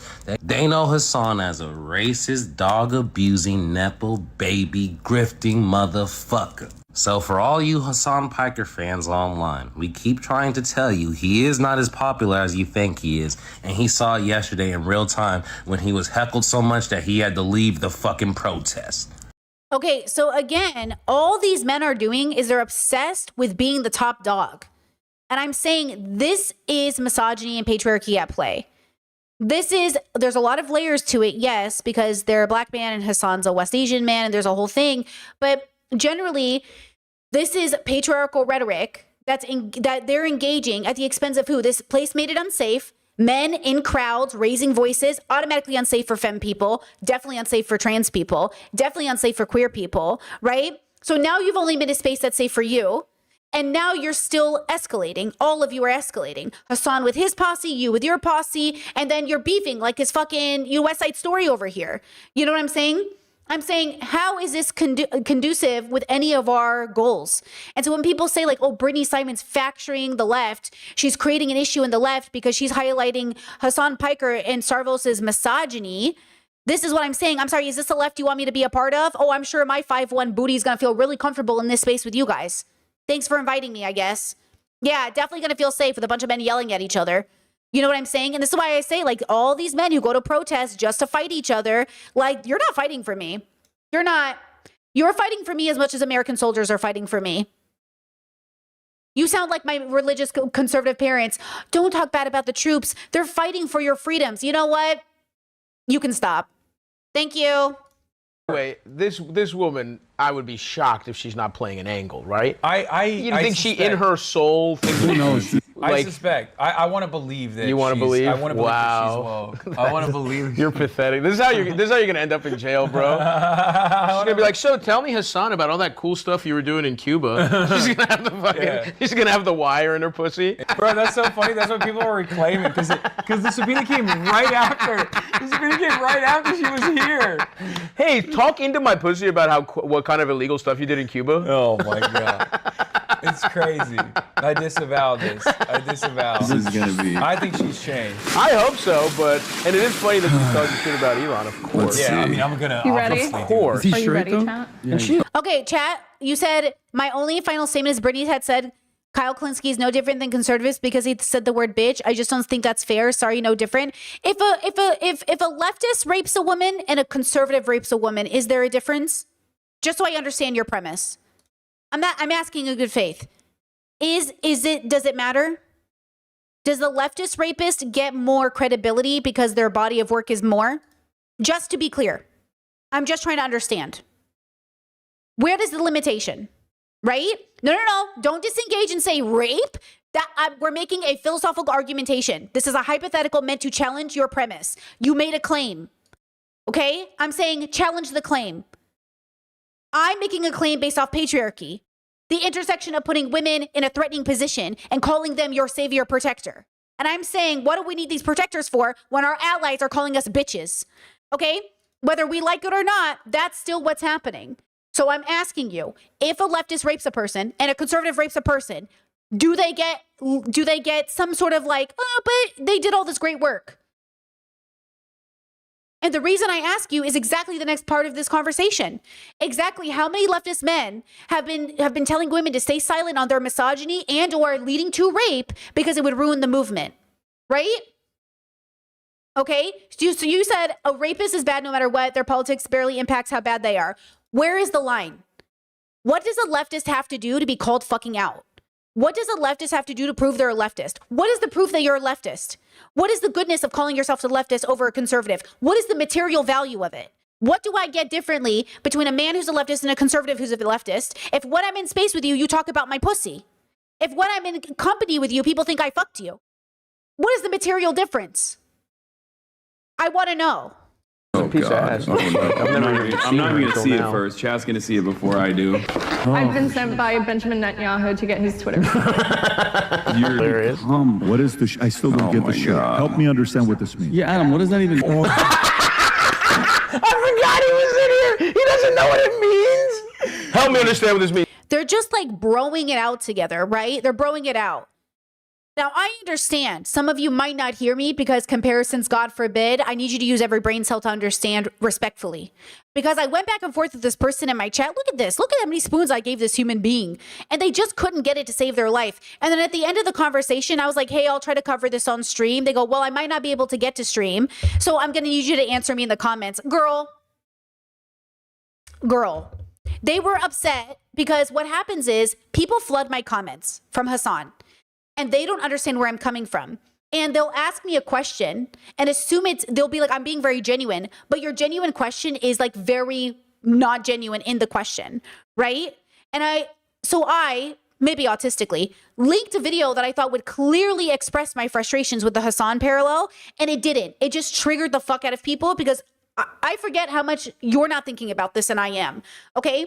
So this person came with this comment here, and I thought this was their first comment to me. But from their perspective, they realized they had commented to me before and I responded, but I didn't realize this because I'm not looking at your usernames like that, unless I am, right? So this person said, you repeatedly posted this link. A knee-jerk reaction to dissenting voices is foul. You're weaponizing women's trauma about being groomed and raped as a child is a joke. Her story isn't something funny. isn't a funny thing to use as a way to silence people who disagree with you. Her experience isn't something that can be manipulated so you can make fun of other people. Have the decency of victims of rape, please. What is wrong with you? And I said, what's wrong with you? Listen to her story. Listen to the first thing she says. People told her not to say anything. How long are women and femmes going to go through this? Listen to us for a chance. Oh, I meant change, but a chance. And maybe we'll get stuff figured out. Shame on you for not seeing her pain and not hearing my concerns because you didn't get it. Signed, a rape victim. Yes, okay, a little cheeky, but that was my point.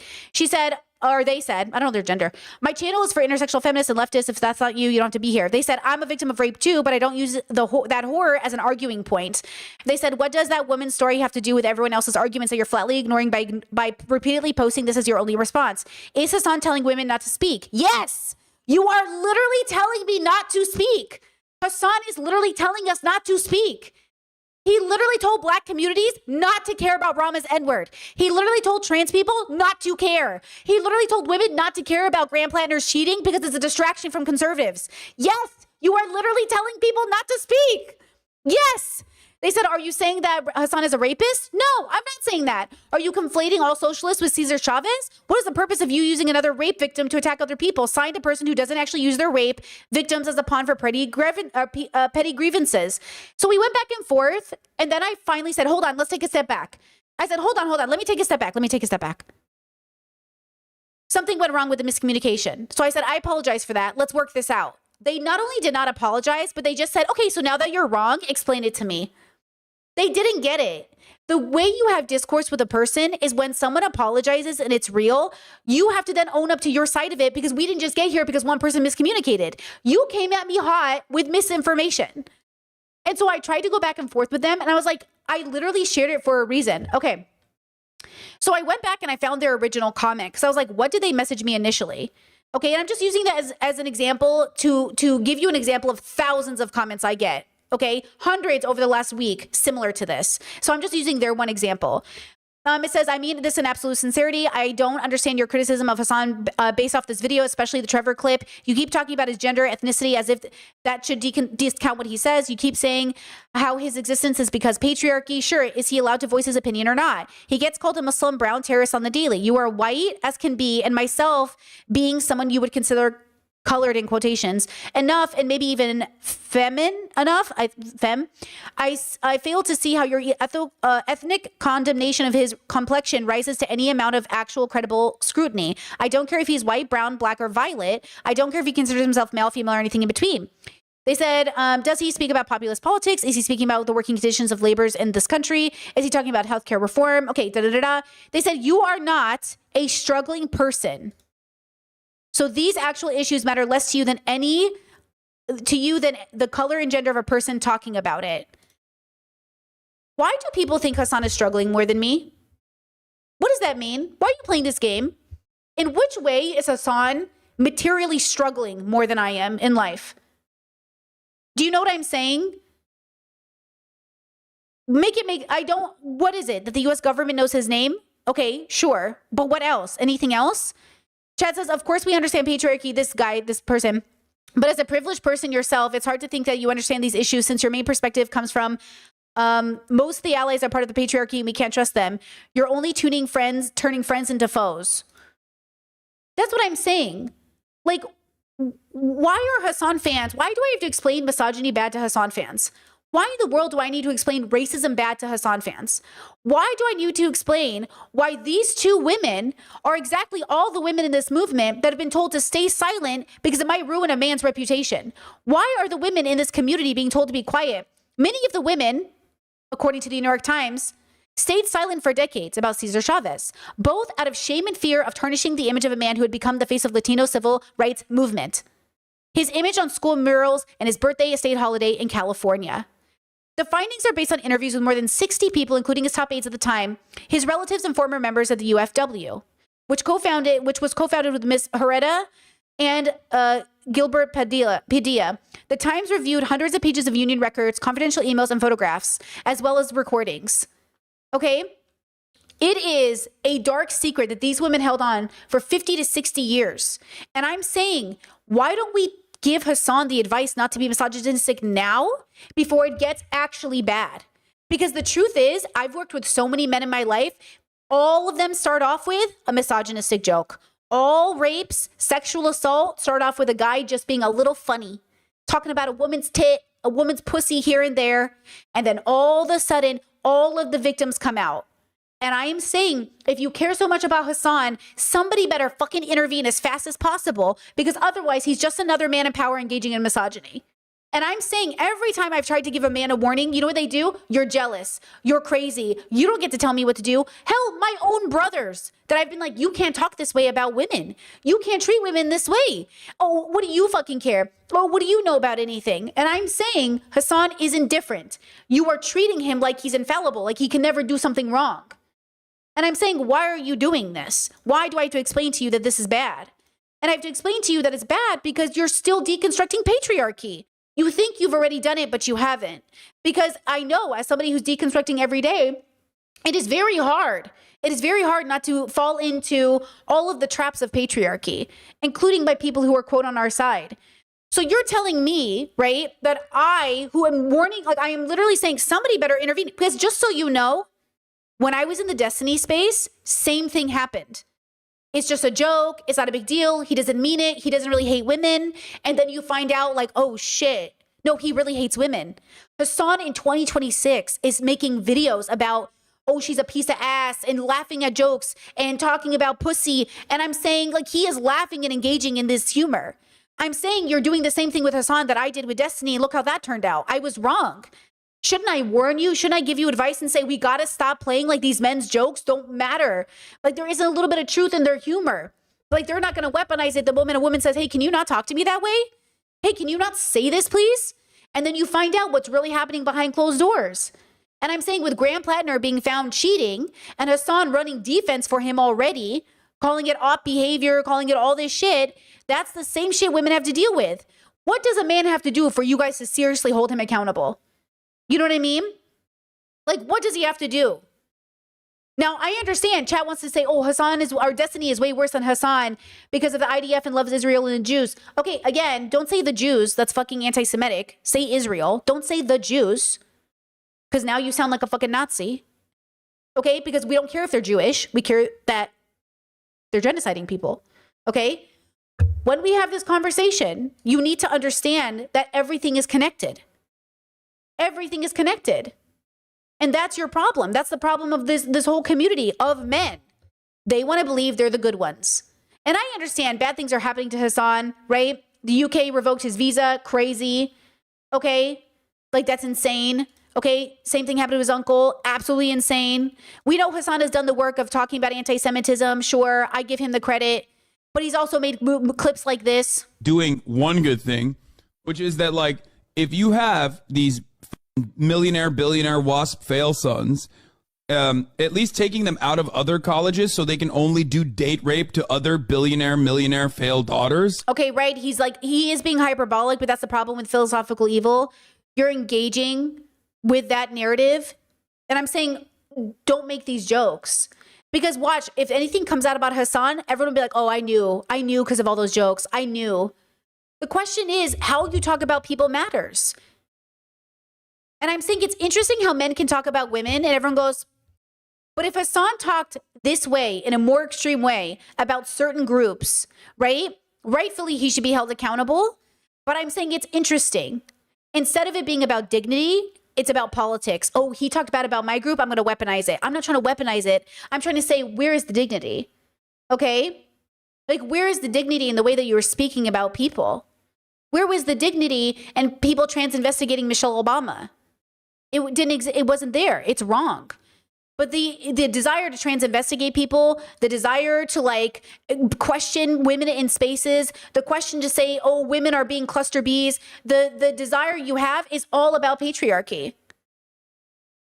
And it sucks to see it come from, quote, leftist men.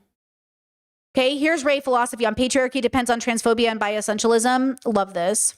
Right, hates trans people. The reason the right hates trans people so much is because an acceptance of trans identity would fundamentally challenge patriarchy. And I say this now, I want to say this because people were saying, oh, Brittany, why don't you criticize the president? It's funny that you have all of these spoons to criticize Hassan, but not the White House. That's what I'm saying. So moving forward, I'm not going to engage with these comments. Now, YouTubers do get punished for censoring comments. They do. They get punished. We get in trouble. Our channel gets shadow banned, basically. That's why a lot of these men don't censor their comments, but then the community doesn't exist because there's no way to hold a person accountable if you're all just chatters. Which is why I say, if you understand my position and disagree with it, great. But you're not even understanding my position. You don't understand why it's bad. But see how she's explaining why transphobia is wrong on the right and the left will eat it up? Now explain why transphobia is wrong on the left, because it still exists. It still exists there. Someone who's taught feminist philosophy in college classes for many years, actually look at the principles of feminism and how these systems of power operate, it makes a lot of sense. One of the first lessons I teach in my feminist philosophy class is that patriarchy depends on rigid gender norms, where it's thought that men are naturally more leader-like and active, whereas women are naturally more passive and more suited for. And I think a lot of leftists believe this. And I think it's proof when they tell me I'm idealistic for not engaging in slur throwing or insult throwing. And this is what I mean to say. You think it's just conservatives, but I think Kyle Klinsky and Hassan and all these people, Destiny too, I think they're still deconstructing patriarchy, which is why they still engage in this idea that women can't make it in this space. And then women, in order to make it in this space, have to be just as aggressive as the men. So then they become pick-me's or they internalize misogyny and they become, well, what we see.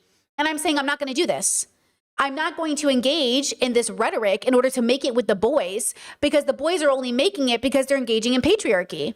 Domestic life, such as motherhood. And what we do in patriarchy is we impute certain meanings to masculinity and femininity based on what we assume is natural. For example, feminist philosopher Simone de Beauvoir points out that women are expected to be mothers and live a domestic life because cis women have ovaries and uteruses and wombs. So in other words, the presence of a womb makes people assume that all a cis woman can be is to be a mother. Simone de Beauvoir fundamentally challenges this bioessentialist idea. Bioessentialism being the idea that our biological characteristics tell us something fundamental about who we are and who we can ever be. Beauvoir says, just because I have a womb doesn't mean I have to be a mother. I can be a writer, I can be a philosopher. Trans identity takes this even further. Trans people reveal the farcical nature of rigid gender norms, man and woman. And they reveal what has been true all along, which is that what seems so natural to us is actually just culturally constituted by people who want to maintain their power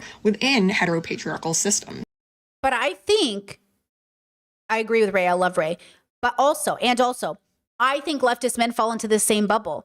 I think they really think they're better than the women in this space, which is why we're still a minority in this space, because that's why I loved going on the Do Not Worry podcast, because they allowed me to show up in my own way and they could see it and understand it. But to be fair, Anthony makes a very concerted effort to deconstruct patriarchy. Like, Anthony literally will watch a stream of me and say something, and I don't expect this of Anthony, but he's like, oh, Brittany's right. Like, I heard Brittany say this thing, and she's right. I'm going to change the way that I'm speaking. And again, I'm not saying you have to do what I'm saying. I'm saying, wow, what a beautiful gesture to take into consideration what somebody is saying and change your rhetoric. I'm not saying you have to do that. Okay? I'm not saying you have to do that. I'm saying it's nice. In the same way that it's nice that Taylor Lorenz or FD or Michael Burns and I listen to each other and go, oh, I'm going to change on that. I'm going to work on that. Or, oh, yeah, that's a good point. That's not happening with Kyle Klinsky. It's not happening with Hassan. It is not, because it can't. Because they won't be able to survive in that space, because that space is ruthless. Politics is where you go to die. And so for all of those men to even look at FD or to even criticize the people in this space and say, you should be more involved in this space, you should be more in it. You guys are in it in the most unethical way possible. Tell me, how am I supposed to do this without being unethical? Because I can't figure it out. You know what I mean? How am I supposed to do this? Well, without becoming basically a monster. Because you guys are becoming like basically, well, unethical, right? I don't mean monster in a non-human way. We're all human, monsters too, right? And so that's the part that I want to express. Here's Ray's TikTok in the chat, just so you know. So, okay, another example is over on my Bert Simon channel. This comment says, this video feels very disjointed. It could probably could have been done with a second draft. I don't have any major issues with the video. I think you said a lot of things that were true. It just sounds like you wanted to talk about a few streamers with a handful of thoughts while writing the script. I do not script my content. I do not script my content. This is off the dome, baby. Off the motherfucking dome, baby. Thank you for thinking I script. It's off the motherfucking dome. I do not script my content. So when people are like, oh my God, she made a commentary video where she didn't fully script. I didn't script. It's not a script. So when people are like, oh, you should have done a second draft or something, like, again, I am not, this is not what's happening here, okay? And then people in the comment section will be like, oh, like, she compared Asmin to Hassan, and that just proves like you're not serious because they're not even the same. I'm talking about philosophical evil, right? I'm talking to you about things I notice in people, all people, even good people, is it doesn't seem like we can escape from the patriarchy. So we need to deconstruct, right? Chat said, I thought the Bert Simons were also scripted. I gotta talk to FD about this. I don't want to make video essays. They're just commentary. They're just commentary videos. I press record and I just start talking. And then if I miss something, I edit it and post. But otherwise, like, I just talk. I'm just talking. I think about what I want to say, and then I sit down and I say it. And then I make a video around, you know what I mean? But like, the idea is like, I don't want to make video essays. I want to be a commentary channel. But I think because of the seriousness that I sound, people automatically want to take me more serious. And then when I don't live up to that seriousness, they're like, hey, what is this? I'm not scripting my content, guys. You know? I'm just making videos. And that's the thing is like, I do think because of the way that I appear, people go, so you want Hassan's spot? I don't want Hassan's spot. I think the dilemma of being, and I appreciate chat saying, oh, I really thought they were scripted. Like they're so well organized. I appreciate that, but they're not. You know? Chat says you have notes though, right? Not really. I have bullet points sometimes. Like sometimes I will put bullet points so I don't forget, but otherwise like, no, I don't even take notes. I mean, sometimes like bullet, maybe, but not in every video. In this last video, no. You know what I mean? Like I sometimes bullet points at most because I like that. But the point is that I'm not making video essays. I'm not writing something out, right? Chat said, Brittany, you sound more coherent because you have coherent principles. Well, actually, thank you. I think that's true too. I think that's mostly it. I think it's mostly that I make content because I think about it. This is my special interest. You know how autistic people, some of them love math and numbers, and everyone's like, whoa, they can name every calendar date. Okay, where's my credit for being this fucking on top of it in terms of philosophy? It just, you know what I'm saying? Because that's my special interest. I could talk about this all day off the dome. I just got to be in the right headspace with the right people, and I could talk about it all day in the most good faith. Because I think about it all day. This is all I do all day. And I'm saying because it isn't what people are normally doing, they don't see it for what it is. They don't see it as talent or hard work or interesting because it doesn't fit the narrative. They want me to throw around slurs on Twitter. And then all of a sudden I'll be with them. As long as I don't talk bad about any of the boys, I can be a part of the group. Wow, that sounds great. I definitely want to be a part of that group, huh? Right? That's what I'm saying. Now, let me show you 2 videos that feel the same. We don't believe in depression also. My brother passed away, and we don't believe in depression also. My brother passed away, but I had my moments where I was sad, but I tried to turn it into something positive. How did he die? He took his own life. This clip explains toxic. Right? He goes, oh, we don't believe in depression either. We're in the manosphere. You know? Oh, how'd your brother die? He killed himself. Okay, that clip and this clip feel the same to me. Yeah, good job. Okay. How you doing? She got a bunch of different. I'm doing great. I'm having a little bit of a crazy week. Why? Oh yeah. Yeah. How do you manage? How do you in therapy? No, I'm not. Come on, go to therapy. I know everyone always this tells doesn't me, count as fucking therapy over here. No, this is what I do. I use my audience as therapy. This is, I imagine when I see these streams on Twitch, it's how I imagine in schizophrenia it works in your brain. Just constant thoughts. Yeah. You've never been to therapy? No, I've not. Oh, I've done talked to a psychologist before, but I've never I haven't been consistently going to therapy. Sure, I think it'd be fair if you did shock therapy. I mean, I did get a call from the Department of. That was a Kaya joke, right? That gives the same energy to me. I bust is precious. What? Yeah, it's awesome. Like I bust my nut. I'm like, yo, I gotta go do this. I gotta straighten that. I gotta do this. It's like all clarity is like, yo, boom. Christian said, Austin Boyver said, you might need to get therapy too. Yo, no, I've been to therapy a few times. I don't get it. Maybe you're the problem. Maybe you're supposed to have that. Wait, post-nut clarity? I'm fine with that. I'm fine with not having any clarity whatsoever. Or rather, I'm just happy when I nut. I don't know. That'd be cool. This is going to be on Fox News now. All right. Thank you, Chatter. Hopefully we were helpful. Okay, same energy. I showed this on stream yesterday. This is what I'm saying. If men in the conservative or centrist spaces are talking about therapy for men and men's mental health, which first and foremost used to be a very liberal idea. Okay, therapy's for everybody. Everyone should go to therapy. And Hassan is the loudest person with a microphone on the left bragging about not going to therapy. He might as well be Dana White. He might as well be the Manosphere documentary saying like, oh, I don't need therapy. I don't believe in therapy. You should live by example. Our leaders should be people who live by example. And throughout history, they've never been that. And they still get dubbed great men. Why are the founding fathers great men? Why is Hassan going to go down as a great man? What is great about this man? Because he's fighting your fight for you? This is going to be shocking in 20 years, I promise you. But uplifting all these men will be shocking. I'm telling you right now, all of these men are so deeply flawed. I don't know why we keep making them leaders, except patriarchy. But here's another man, at least promoting mental health. A clip from Dana. And holding other men accountable. I saw a clip from Dana White. I hate this whole men's mental health bullshit. And I was really surprised to hear him say that men's mental health is BS.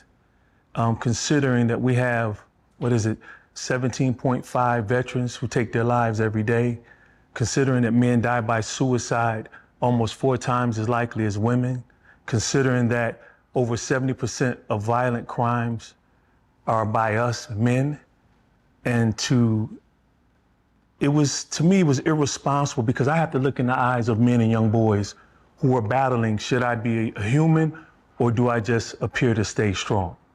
Similar to what Bane is saying, when he put that mask on, no one recognized the young boy Bane. I love the nerdiness of this conversation. We got a Yu Yu Hakusho shirt. We got a Bane conversation happening. And that boy had to be put away to become this villain.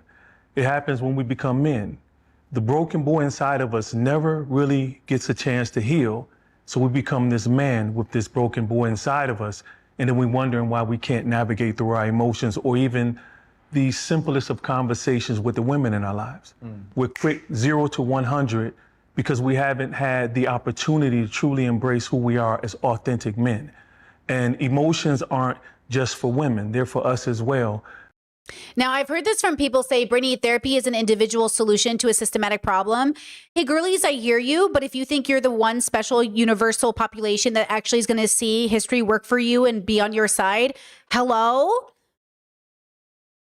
Do you think we're the one group in history that's actually going to get it to work for us? Because no one ever got that before. We're not special. So while you're here for this short, limited time, you better figure it out to the best of your ability because you will impact your family and friends. While you're waiting for the government, this white supremacist, homophobic government, to figure it out, this patriarchal government, you're what? Not going to do anything? We have to do something. We have to at least try. We have to try by working on ourselves, introspection, and then knowing our place in our community, extrospection, and doing right by the people in our communities. Here's a look. Philosopher and comedian, they, them. When I'm dying, I look at my life and I'm like, I tried. I don't care if I made it there. I just want to keep trying. The more that I think about it, the more I realize that try is love's ambassador. Try to love yourself a little bit more. Try to love the people you've been taught to fear and judge. Try to see their humanity even if they don't see your own. Try to believe that the world that we want is within our grasp if we make it so.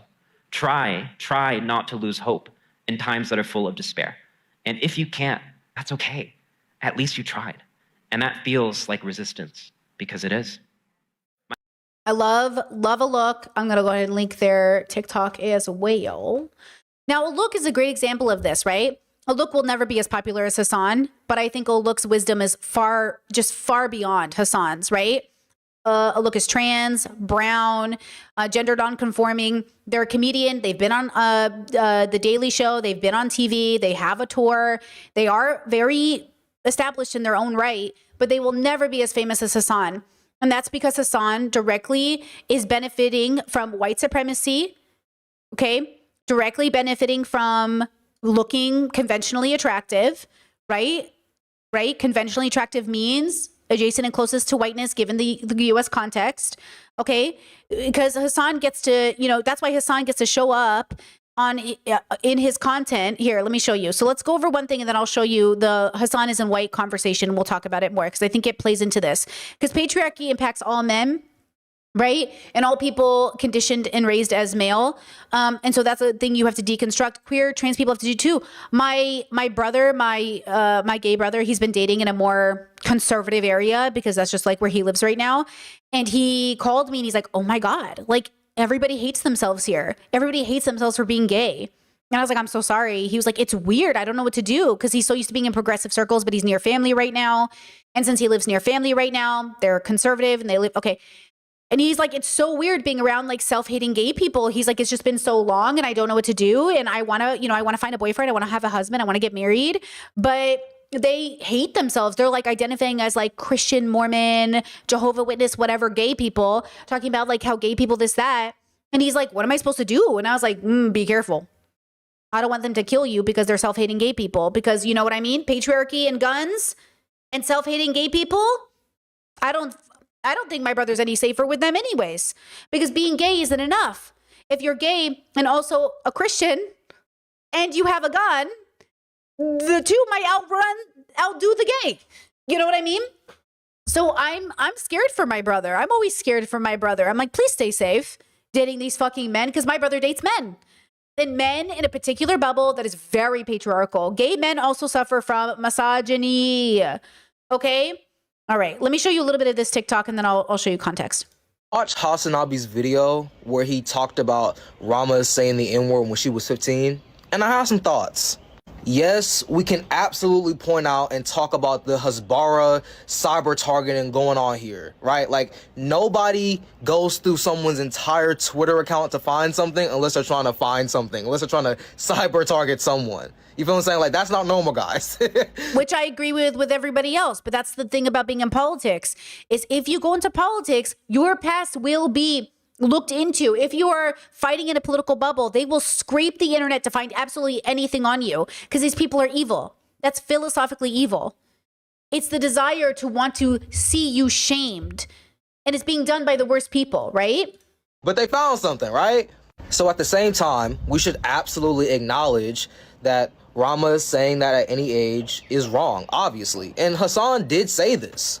But all this harping on he did after he said that, after he said, obviously, it's wrong for her to say this at any age, but she was 15, but she was just a Tumblr kid, but da-da-da. And I'm like, dawg, that's like completely unnecessary. You know what I mean? And it's so weird because like all niggas ask for is accountability and to move on from the situation. Because we got shit we got to do with ourselves. We ain't trying to constantly be thinking about non-black people saying the N-word. Like, the fuck?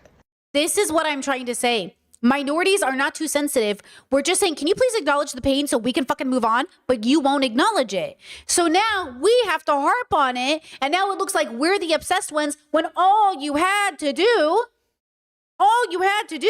was acknowledge the pain in the first place and mean it so we could all move on. And that's what I'm saying is happening with Hasan and everybody else. That he is not exempt from this criticism because he engages in it.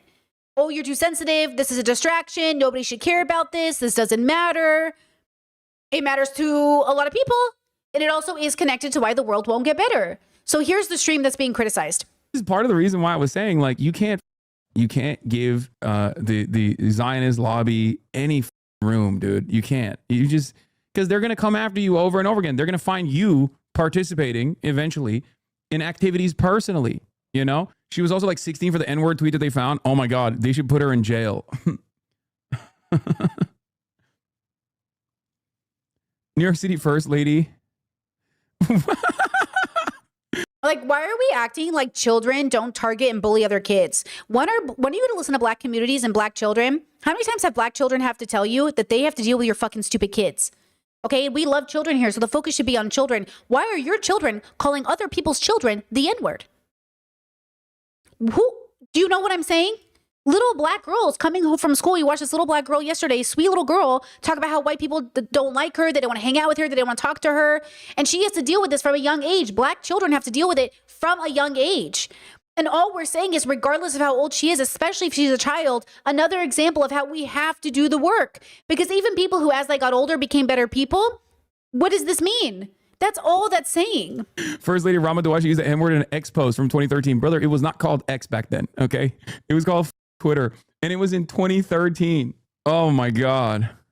Tumblr included a post blaming white people for creating Al-Qaeda. True. And disparaging U.S. troops fighting abroad is not brave, nor are they fighting for anyone's freedom. Double true. Oh my God. The more I read about her, the more I'm like, she's cooler than Zoran. She's so much cooler than Zoran. It's crazy. Yeah, no, the N-word thing is like, yeah, she's 15. I don't give a shit, and neither do you. Don't even, don't try to come at me and be like, oh my God, it's not your place. Like, come on, okay? She was 15 years old. If you're really gonna stress this, you're out of your dang mind, okay? In July 2015, New York City First Lady Rama Dawashi retweeted. Do you know what I'm saying? Hassan is not a progressively intersectional leftist. He is a Marxist, which isn't enough. Be both a Marxist and an intersectional feminist, or an intersectional person, because again, you're doing this thing. You're acting like, so anytime minorities call out the issues, we're giving into Zionism. So FD can't call out these two white creators for calling a black man a slur because it gives into Zionism. Black communities can't hold Rama accountable or Zoran because it's giving into Zionism. Women can't criticize Hassan because it's giving into Zionism. Damn. Can we do anything? That's what I'm saying. And these are all recent. This is all recent stuff. Okay? So again, let's talk about whiteness and why Hassan benefits from white supremacy. Because I think this is a white supremacist talking point. This is how people keep you from speaking your truth as a marginalized person, because he is wanting to maintain his status and power in the hierarchy. So he's saying, you don't care about this. None of us care about this, because he can't read it as genuine, right? Okay. Because he's not giving genuine embodied beliefs. So, okay, there was a lot of criticism about people saying Brittany, like, don't go after dark woke, don't go after slurs, don't go after Hassan, don't go after this. And then the criticism was, hold on, let me see if I can, where is it? Hold on, I got like 20 tabs open. Is this the tab? Yeah, this is it. Hold on. I've got too many tabs open. So this tab came up, okay? My criticism of Hassan, it says, hey, I don't agree that he's brutish and crude in his approach, but he is literally a Muslim. So so for you to call him white is a little racist. I said, Muslim is a religious identity. Hassan isn't even religious from what I understand. He owns being a Muslim because racists in the US don't know the difference between race, ethnicity, and religion. They're different things. Race, ethnicity, and religion are different things. The intersection is different. They work together differently. The way you get in trouble are differently. Yes, he might own, okay, being a Muslim because he gets called a Muslim. And so it's his way of combating white supremacy and or conservatives, but he is not a practicing Muslim, okay? That's like saying I'm a Catholic because I was born and raised a Catholic. I'm not a Catholic, okay? Now, we're both West Asian. We are both literally from West Asia, okay? We were both born in the United States to immigrant parents. We have almost the same story. Literally, Hassan and I, our parallels are real. We have very similar stories, okay? The only difference is my parents didn't take me back to Iraq for 18 years of my life and then bring me back, okay? So he was educated in Turkey, okay? Fine. But my parents are from Iraq. His parents are from Turkey. That's where he's from, okay? These are the big differences. But aesthetically, when we look at each other, okay, Hassan benefits from conventional attractiveness, which is adjacent to white supremacy. Okay, if you look up Hassan Piker, these are his photos. Okay, if his name was not Hassan and you did not know he was a Muslim, and I told you this man was named Jake, do you think he'd be facing any conversation, any backlash for being a brown or black man? Is this you know what I'm saying? Like, just look at the differences between him and other people. Just like look at his photos and just imagine his name was Jake. Or imagine his name was Henry. Here's Henry Cavill, very similar to Hassan. I think Henry Cavill and Hassan have the same thing going on. Both conventionally attractive, both very large men in a very attractive way. They both have this very, okay, like they have a very specific look. This man right here, okay? This man right here, Okay? This man right here. This man right here. This man right here. This man right here. This man right here. This man right here. This man right here. This man right here. This man right here. This man right here. This man right here. This man right here. This man. Oops. Wait, that's a YouTube video. Okay? Okay? Is this, you know what I'm saying? I'm saying when you come into my chat and say white women this and white women do this and white women are attacking Hassan, I am West Asian. You cannot take this from me. He is West Asian. You cannot take this from him. But you cannot sit here and pretend that the only reason he's being attacked is because people know anything about him. If people didn't know anything about him, they would call him a white man. Just like you don't know anything about me, so you call me a white woman. Because we have bias and prejudice in our brains. You've already been trained to see Hassan as a non-white person. So you are trained to see him as that thing. Just like you are trained to see me as a white woman. But like, this is a white man. His name is Steve. His name is Steve. His name is Jake. His name is Brett. You know how many white people, you know what I'm saying? And that's why I'm also saying white supremacy is a fucking joke based off eugenics and bullshit, because most of the world has white skin and we're still not welcome into white supremacist bubbles. But we still benefit from white supremacy because police officers are not pulling Hassan Piker over for his skin color. Okay? He's not being pulled over. So you cannot come in my comments and say you as a white woman have no place to criticize Hassan Piker. We are both West Asian. What does that even mean? It's like you're erasing the fact that white people exist in West Asia. Okay? Chet says he talked about how TSA usually friendly until they see his name. Same with me. Every time I'm at the airport, I get in trouble. Almost every single time. I can't even think of a time at the airport I didn't get extra screening. Now, to be fair, my screening, his extra screening, the extra screening he got, I've never had, and I think that's because he's a politically known person, right? Okay? At the airport, once they see my name, I usually get pulled over. And I always joke, is this because I'm Middle Eastern? Is this because I'm West Asian? And I'm like, I know why you're doing this, bro. Come on now. And it is true. And that's what I'm saying. Like, at the end of the day, and Hassan knows this. He knows this.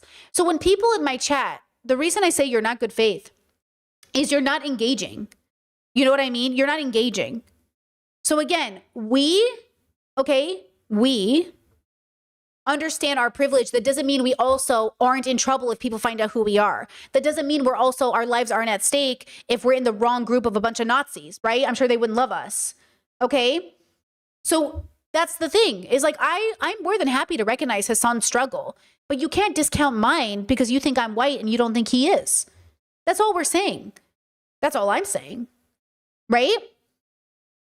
But like, we are this, you know what I'm saying? This, you know? Look at that. Look at that. This is the same person. And he benefits from pretty privilege. Why are you guys pretending like that's not real? Not my chat, of course. His lovers. Why are you pretending like he's not benefiting from the way he looks in every capacity? And I know because some of my brothers who look much more Arab, they don't benefit from pretty privilege in the same way.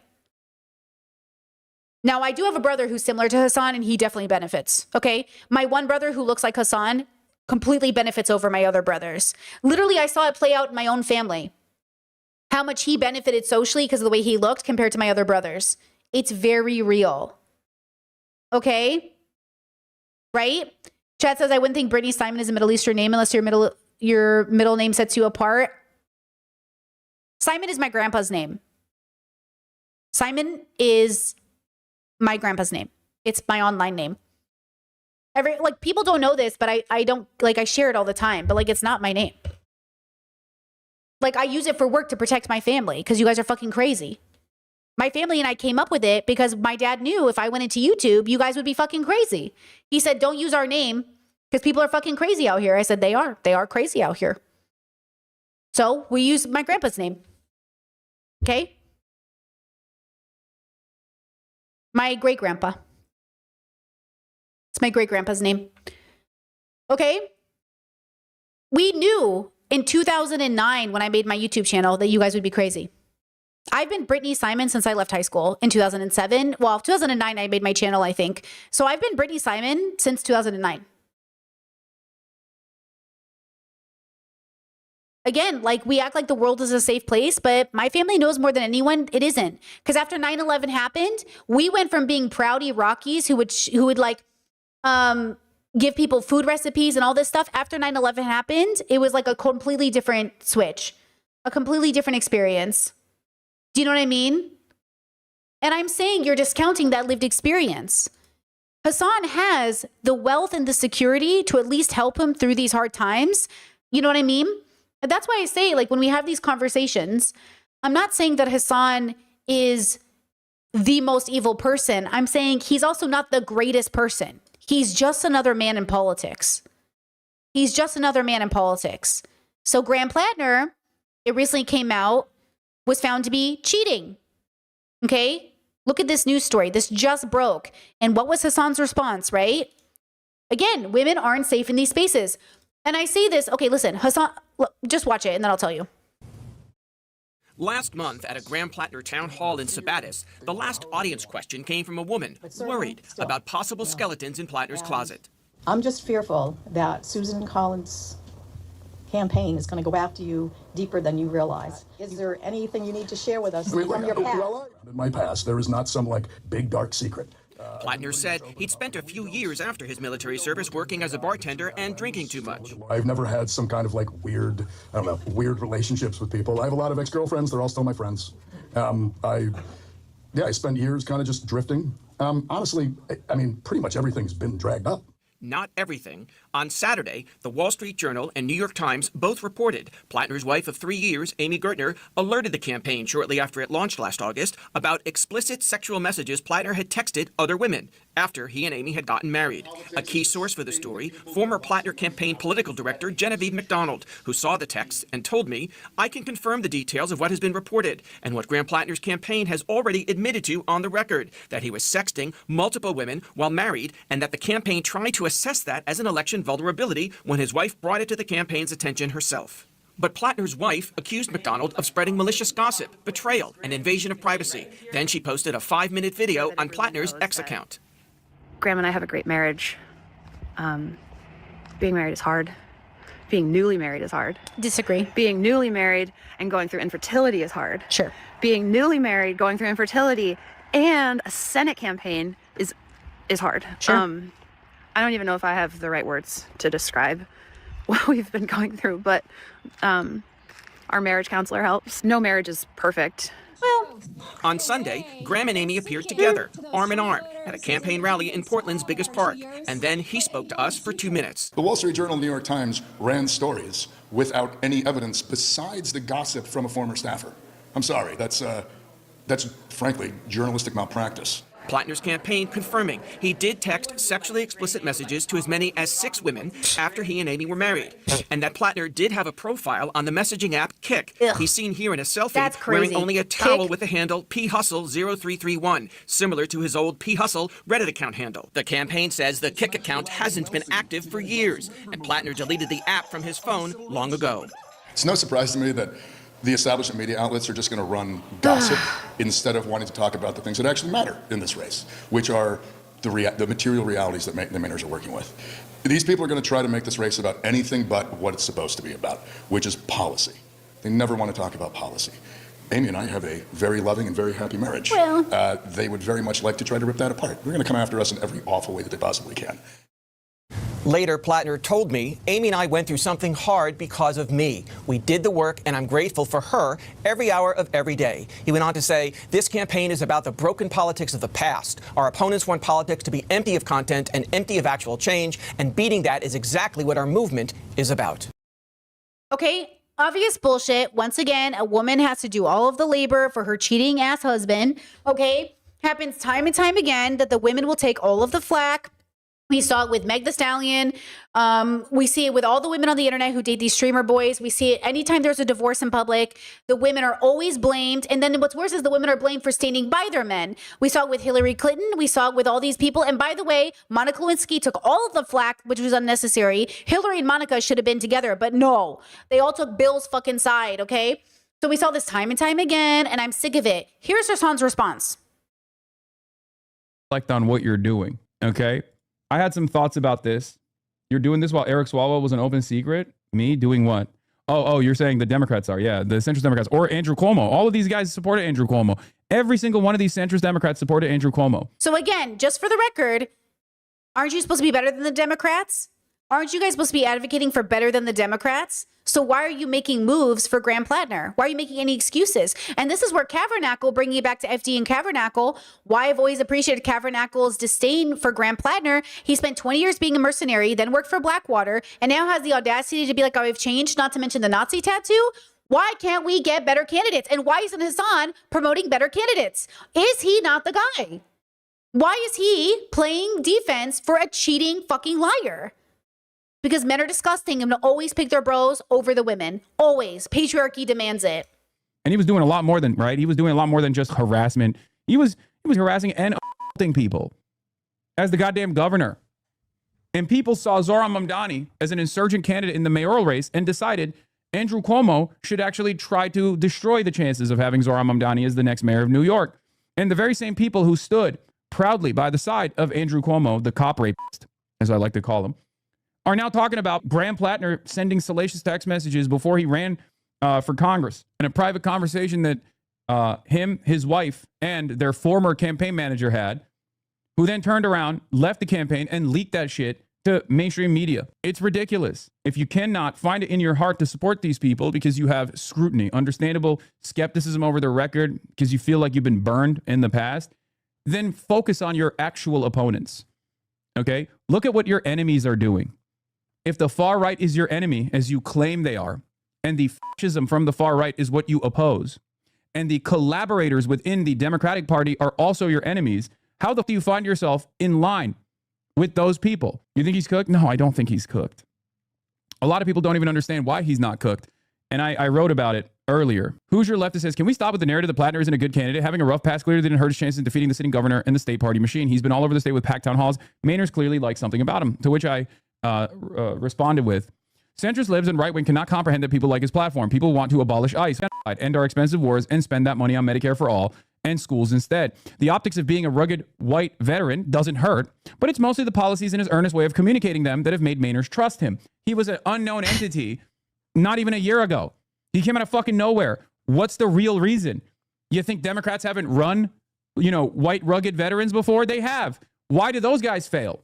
Democrats run vets all the time. They love masturbating to the idea of having like a CIA agent who is going to support establishment, neoliberal, centrist, pro-corporate policies. They constantly put those guys up and they constantly lose. So why is this guy, an unknown guy out of nowhere, capable of defeating the Democratic Party machine and the Democratic Party's own governor in the state of Maine in the primaries, in spite of all odds? How is that possible? Is it because he's, is it because he's a dog?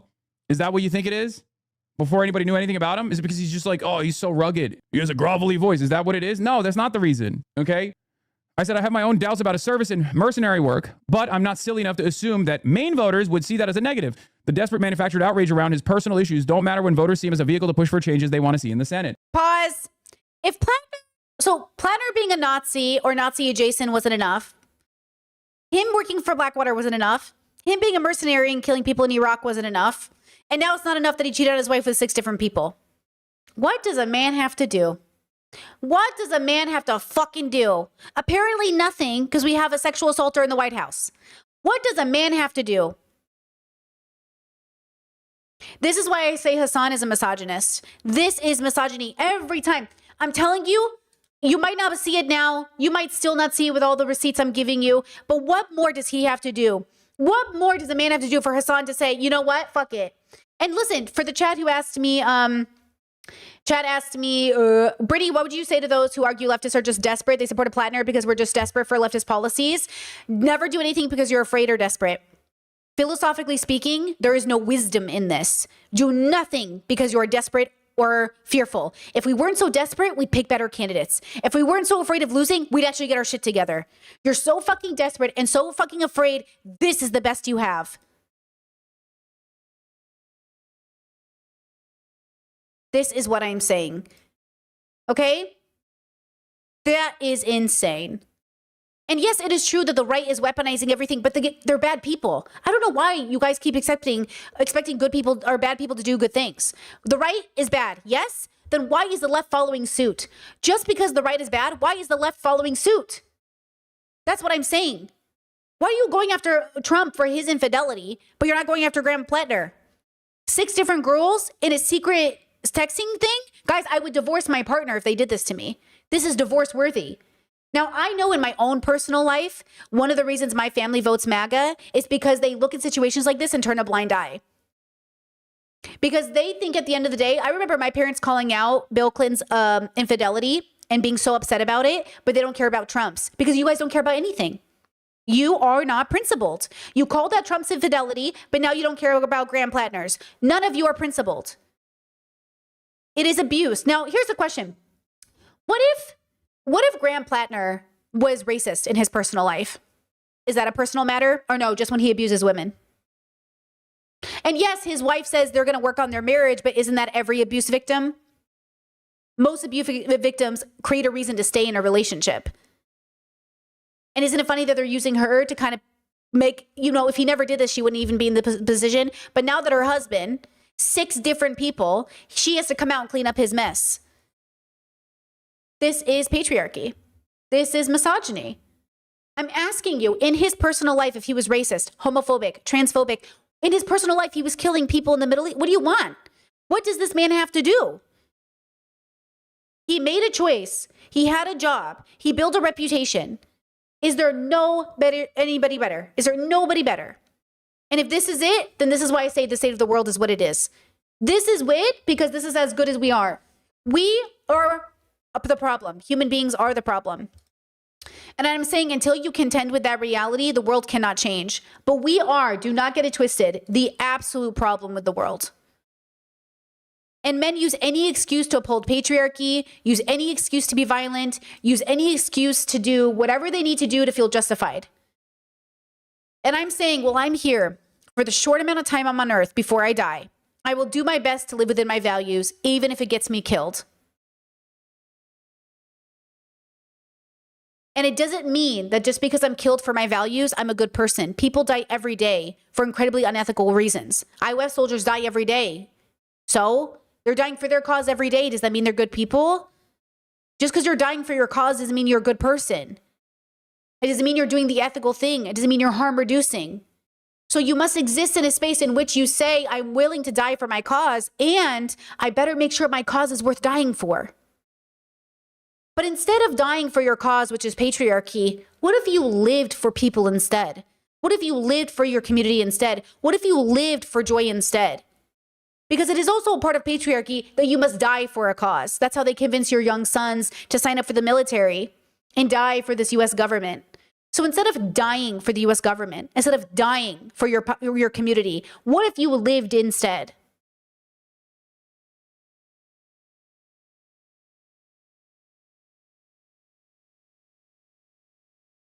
Okay? That is my final thought. And moving forward for 2026, the point of my content will continue to center on philosophy, ethics, the most vulnerable communities, children, and dismantling in ourselves patriarchal conditioning, white supremacist conditioning, and capitalist conditioning. All of us must dismantle it within ourselves and hopefully in our communities. But you must liberate your spirit first. Because if you don't, then this is what you get. Men with microphones saying, you can't be mad about this. You're not really mad about this. You notice Hassan says this about the N-word, says this about trans people, and now he's saying it about a woman being cheated on. You don't really care about this. You don't really care. You're just pretending to be outraged.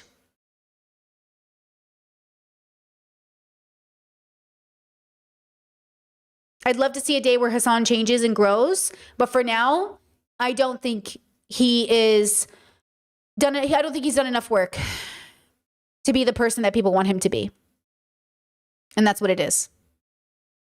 You know, what I want to do now, because the stream is not over, I actually have 2 key videos that I want to watch with you. One from Cam just put out a new video, which I thought was really interesting. I haven't finished it. Hold on, let me see here. I really want to watch it with you guys. And one from FD Signifier called Why I Left the White Left, and it just came out. So I think that would be incredibly appropriate for what we've been discussing here today. So I want to take a break and I want to come back and have this conversation.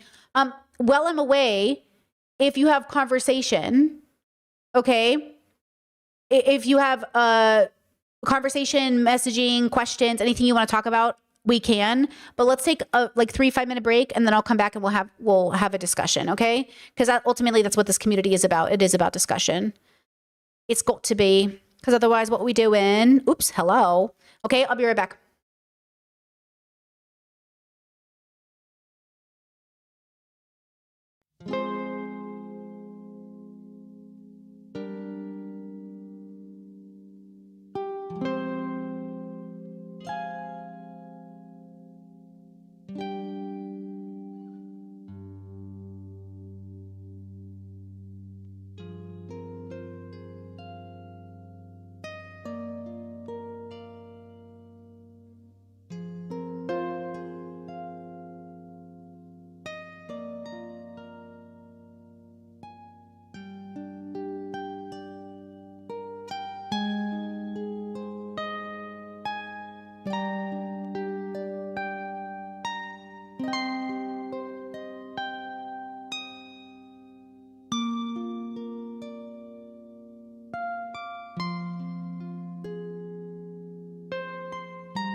All right.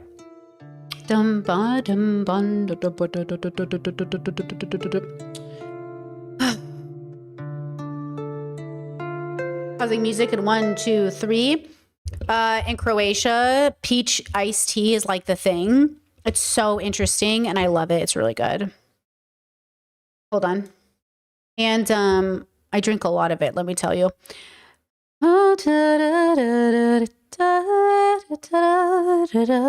Okay, let's get a refresher here. Let me move some stuff around. Okay, let's do this. So, I don't know how many spoons I'm going to have. So let's focus on FD's video because I think it kind of perfectly ends possibly this whole discussion since we talked about him. And if we have the spoons, we'll do Cam's, but probably not. Maybe tomorrow. Because now that I think about it, they're both kind of long videos. I forgot that they're both long. So, but let's reset with this girly I just met today, Dr. Melissa. What's her last name? Melissa NDE. I don't know how to say that, but let me show you. Just give ourselves a little reset here. She is a PhD neuroscientist and bioinformation.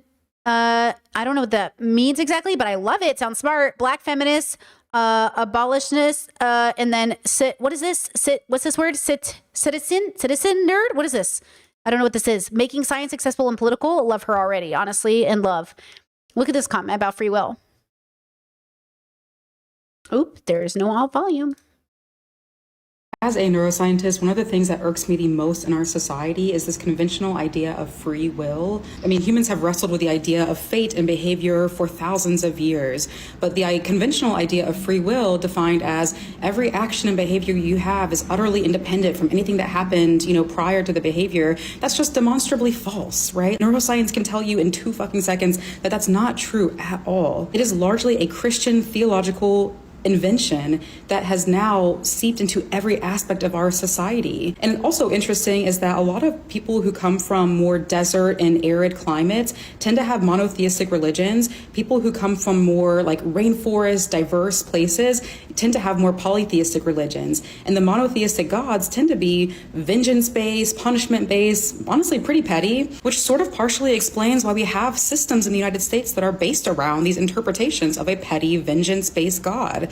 Punishment as a means for changing somebody. Prisons, right? Which we know that the data and the science don't actually support. Punishment does not teach people how to be better or how to improve. It doesn't give people the mental health support that they need. It doesn't change. Okay, for the record, so I believe prisons should be abolished, defund the police, all that stuff. But it's very important that you understand how much I deeply believe this. And there are things in place to help society stay functional. So I don't believe in punishment. So when people see me criticize Hassan or their favorites, they think I want to punish him. Brittany, what do you want Hassan to do? Do you want him to quit streaming? Do you want him to leave the internet? No. I want him to work on things. I want him to deconstruct, meditate, do the work. I want him to consider people's perspectives. I want him to walk the walk. I want him, if he's going to be the guy, to be better, to be less worse, to be less bad. Like, I don't want to punish Hassan. I don't want to punish anybody. I want you to do the right thing. Heal communities by doing the right thing. The material conditions that made someone, steal or something in the first place. So we are using outdated, Exactly. Chess says people want the world to change, but they don't want to change themselves. 1000%. Exactly. That was my big realization. Like, oh, the world can't change till we change ourselves, literally. Because you think it will work because that's what you've been told. By the people, by the men, right? They keep telling you, give me all the power and I'll change the world for you. And then we give them all the power and they go, psych! And then they just speed away in their little speedy cars. And I'm saying we all have to change because the world is a reflection of us as a whole. We all must change. Iron Age and keep changing philosophies to treat people in the modern age in 2026, and I find it to be so barbaric. Any scientist will tell you that a lot of our behavior is influenced by things like the luck of whatever zip code that you were born into. Were you born in a collectivist society or a more individualistic society like the United States? What is your genetics? Do you have genetic variants that make you maybe more impulsive or risky behavior? or more susceptible to different mental health, conditions or disorders or psychiatric disorders. Those are things you didn't choose, but they massively impact your behavior from every conceivable level, from systems to your early life experiences to your fetal environment. All of these things impact our brain and behavior. And I think there's a big difference between saying that human beings have agency. To me, this is saying we have the ability to be flexible over the course of our entire life. We can learn new ways of thinking, new ways of doing. We can make choices. We can have goals. But to say that those are utterly independent of anything that has happened prior to us in our lives is 100% just freaking false. And it is so, so deeply annoying because that is the idea, again, largely based on Christian theology, that has now seeped into every aspect of our society. It is not data driven. It is not supported by science. This is one of the biggest things that our society is going to have to contend with, especially as we see punishment and retribution being the main way that we solve problems in this country, from militarism to for-profit prison industrial complexes. Exactly. Okay. I shared her TikTok in the chat. Let me share it on the Discord. Okay. And Discord said if Hasan went to therapy, that would be a good role modeling for his audience. Exactly. Okay. So again, when we have these conversations, I'm saying, okay, a type of punishment is throwing slurs around. I remember, let me tell you, okay, I know I sound like one of those woke friends, but guilty. When I was younger, I used to watch a lot of Stephen Colbert. I used to be obsessed with Stephen Colbert when I was like a lib, okay? And I used to think like, he's so funny. He wakes me up in the morning. I love watching his show. And then I noticed that he would just like make fun of Trump for being fat, for being yellow or orange, or for being whatever. Like he would just make fun of how Trump looks, like in such a way that eventually I was like, the fat phobia gets old after a while. It might feel good temporarily to make fun of Trump, but then at the end of the day, like, are you just making fun of me or my friends? Do you know what I'm saying? His Late Show, guys, his Late Show, not his Colbert Report. I mean, I think we all saw that when we were younger, but I mean his show. But I got like burnt out on the, I don't want to listen to these jokes every day. Okay. That's the thing that I keep seeing on the left, like with dark woke especially, is like you're punishing people who aren't even Trump when you call people slurs, when you say things about them, when you find ways to insult people. Even Hasan's like internalized fat phobia, it impacts his fat listeners.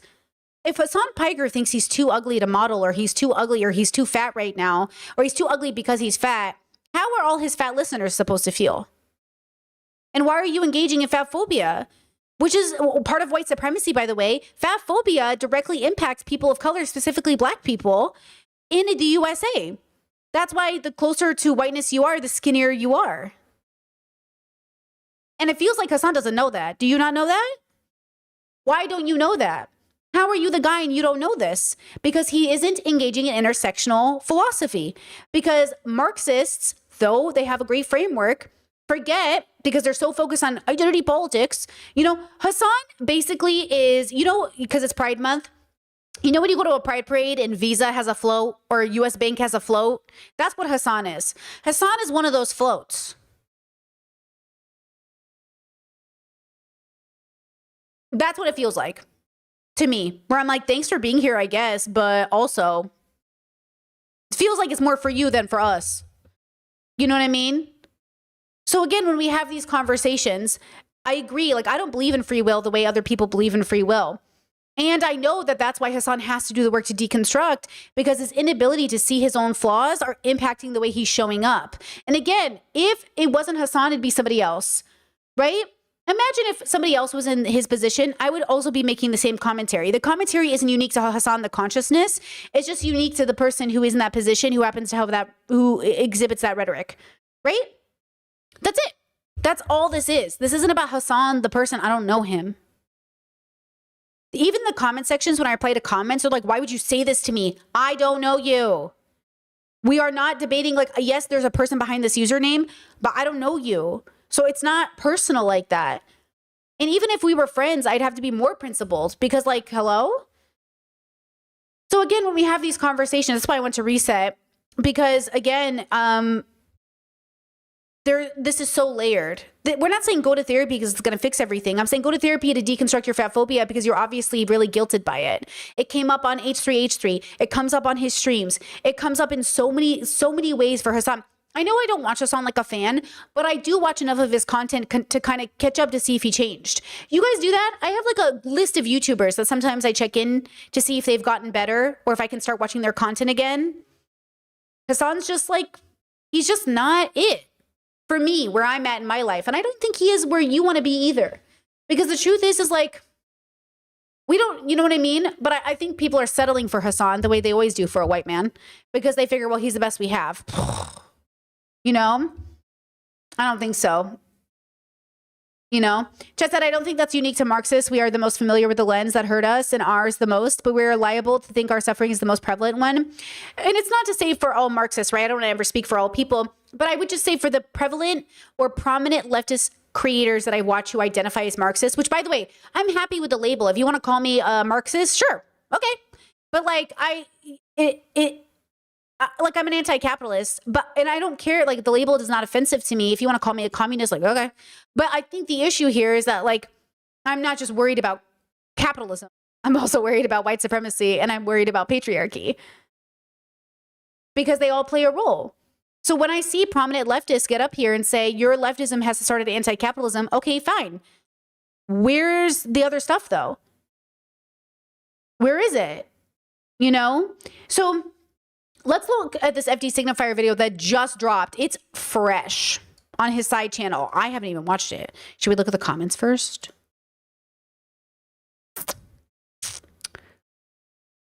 Why I left the white left. I feel like, ooh, look at this top comment. Don't confuse my cordiality at your presence for thinking that you run shit here. Ooh, it's gonna be a good one. I can just tell. I think FD is making his stance clear in the community. Let's watch it. Okay, let's go. This is a good way to end stream, especially since we talked about him. Okay. I'm putting all white leftists on timeout until further notice. I've been hanging let's rewind. Around y'all too long. And I'm gonna assume he's even talking about me. I'm putting all white leftists on timeout until further notice. I've been hanging around y'all too long, and now I have lice. And black people shouldn't get lice. That it doesn't work like that for us. Lice in America cannot survive in black hair. Y'all probably don't realize that because a lot of y'all don't be knowing shit about us, but we already off topic, and the fact that I'll be explaining black people shit is kind of why I have this problem in the first place. We're going to start out talking Graham Plattner a little bit because he's a great framing tool for everything I want to get off my chest. I want to be really clear. I'm going to say that a lot in this video. I don't like this dude. He feels like a seasonal villain from a prestige political drama like House of Cards or Scandal or something. I'm not saying he's a Nazi, but he's at least like Hydra or Order of the Cyclops. For those of you that watched Watchmen all those years ago, he just is that guy. And it's incredibly obvious to anyone who isn't some of y'all. And this isn't just taking issue with his military service. I don't have a purity politic toward anything, really, if you know me, but definitely not ex-military people on the left. I am anti-American military. Like, I don't want to misconstrue that. There are also Black Panthers who are ex-military. The American military spends billions of dollars marketing and propagandizing young people across this country. So I try to hold a nuanced position for how that works. But I wouldn't apply this to Plattner. 4 tours and Blackwater and a Nazi tattoo is a lot. And I know that's not a hot take. I know even more moderate folks would agree with that. So I have to wonder why and how is Plattner being pushed so hard by the establishment and the online. Pause. I know a lot of people came for FD because he made a video a while back being a little soft on Plattner. To be fair, I think it was a stream and he was being casual, which again, I will give him the benefit of the doubt because I don't know if you guys know how easy it is to be casual on stream. It is very easy to be casual on stream and say shit and people are like, holy fuck. So I was shocked when I saw that FD stream where he was really casual about Plattner. I remember because I was working out my abs in the family room and my cat was by my side and I looked at her and said, Indiana Jones, what did FD Signifier just say? And I said, he must not know. I'm going to give him the benefit of the doubt. And look at him coming back and reminding people that, wait a second. And I was like, this is the FD I expected about Plattner. Left in general. Plattner is the latest project out of the Fight Agency. The Fight Agency is a political consultancy that was started by some ex-Bernie Sanders, ex-John Fetterman folks. And in recent years, they've been behind the success of Zohran Mamdani, as well as people like Dan Osborne, Bob Brooks, etc. And aside from Zohran Mamdani, you kind of see what's happening here. All we're missing is Hank Hill. Like, The main, mostly valid argument that I will get about Plattner is that he's one of the few folks amongst the Democrats that vows to pull military support from Israel. Not a single taxpayer dollar should be spent on arming and defending a country that commits a genocide. And that is extremely important for Palestinian liberation. But I do have to ask, why are we being asked to not just tolerate Plattner for that reason, but to see him almost as the future of the Democratic Party and maybe even the left? Why has he become the darling of the online, predominantly white left in this time frame? Why did the Fight Agency scout him in the first place? It's because the Fight Agency knows that this image of white American exceptionalism and especially masculinity is still highly valued amongst the white masses. He's doing a reskin of the Marlboro Man, or better yet, like Don Draper, Joel Miller from The Last of Us. Literally, he looks like Walter White. And I want you to remember, all of these characters were villains. And historically, it's always straight white men that fail to realize that fact about those characters. And when you're not a straight white male, you always take note of those types of fans. They may not be the worst people in the world, but there are people to observe. But the left falling for the same trick like this is not surprising when you realize that white leftists in America have never consistently had a halfway decently developed racial analysis. And this is just a historical pattern at this point. Again, shout out to a book I've been reading from Brian Kolba, Hubert Harrison, The Forbidden Genius of Black Radicalism. Pause, write it down. Write it down. Pattern at this point. Again, shout out to a book I've been Write it down. Hubert Harrison, Forbidden Genius of Black Radicalism. Brian Kwabi.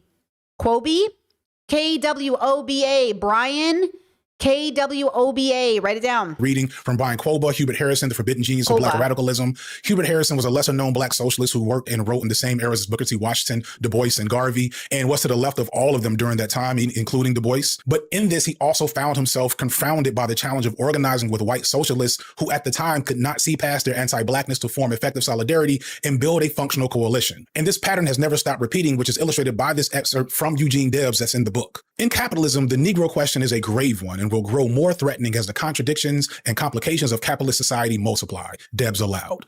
But this need not worry us. Let them settle the Negro question in their way if they can. We have nothing to do with it, for that is their fight. Debs here exemplified the way in which even radical white people who called for a working class revolution against capitalism could simultaneously distance themselves from the specific challenges facing the most oppressed segment of the working class. I'm bringing this up because I want to show that this is an infinite loop at this point. White leftists with little to no racial analytical frame can't help but censor their sensibilities, even in the face of obvious red flags, or clearly better options if they don't appeal to their aesthetics and need to censor themselves. Why have we centered Graham Plattner when we have Chris Robb, who, from what I understand, is the furthest left candidate the Democrats have ever had in any political race? And he low-key still— Okay, hold on.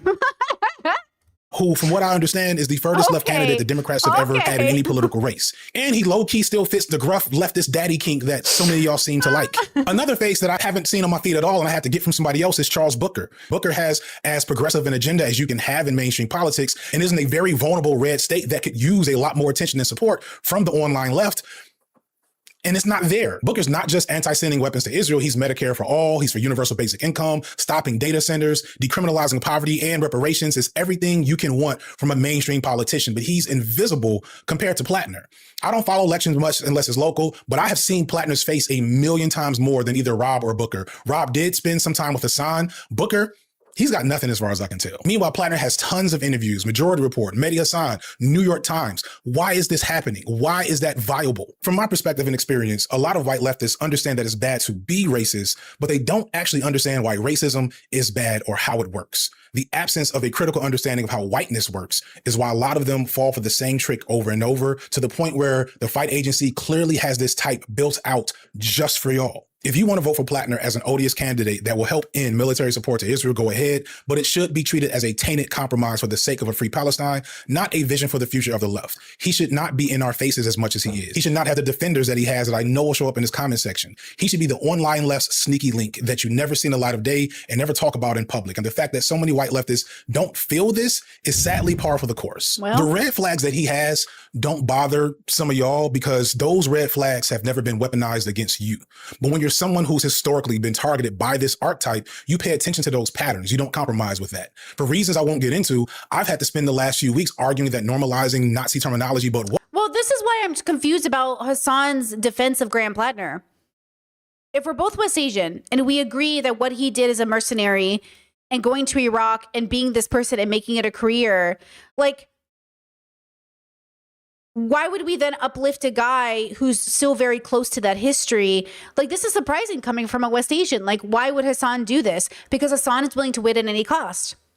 Because Hassan is playing politics. He's not taking the ethical stance. And this is what I'm saying.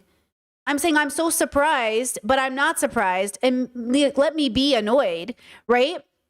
And I think that's why I'm so frustrated that we're even having this conversation. Yes, Cam put out a video out on the left. This video, I want to watch this video with you guys. This one, I watched the first like 5 minutes alone. Oh no, 11 minutes. Oh damn, I'm far in. I really liked it. I really want to watch this with you. Butch Ware, this one, I'm really, why third parties are crucial. I don't know if that's what you're talking about, but I really liked the first 11 minutes of that video.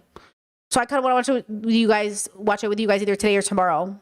Locally is bad, and that no one on the left should be doing it. And I've had some, not many. Chat said, I heard Vosh say his own mouth, I hate Jasmine Crockett with so much emphasis. Like, what'd she do to you to make you hate her?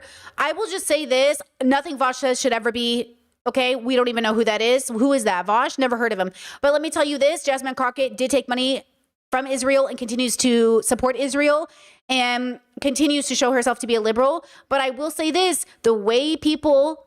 And you know, because this is the misogynoir, this is the blackness, this is the woman, this is the intersection between being a black woman in Texas. Whether we disagree with her policies or not, we must always make room for that critique, which is what Kimberly Crenshaw was saying about Kamala Harris. As much as you want to say Kamala Harris just ran a bad campaign or wasn't a good candidate, she was also a black Indian woman.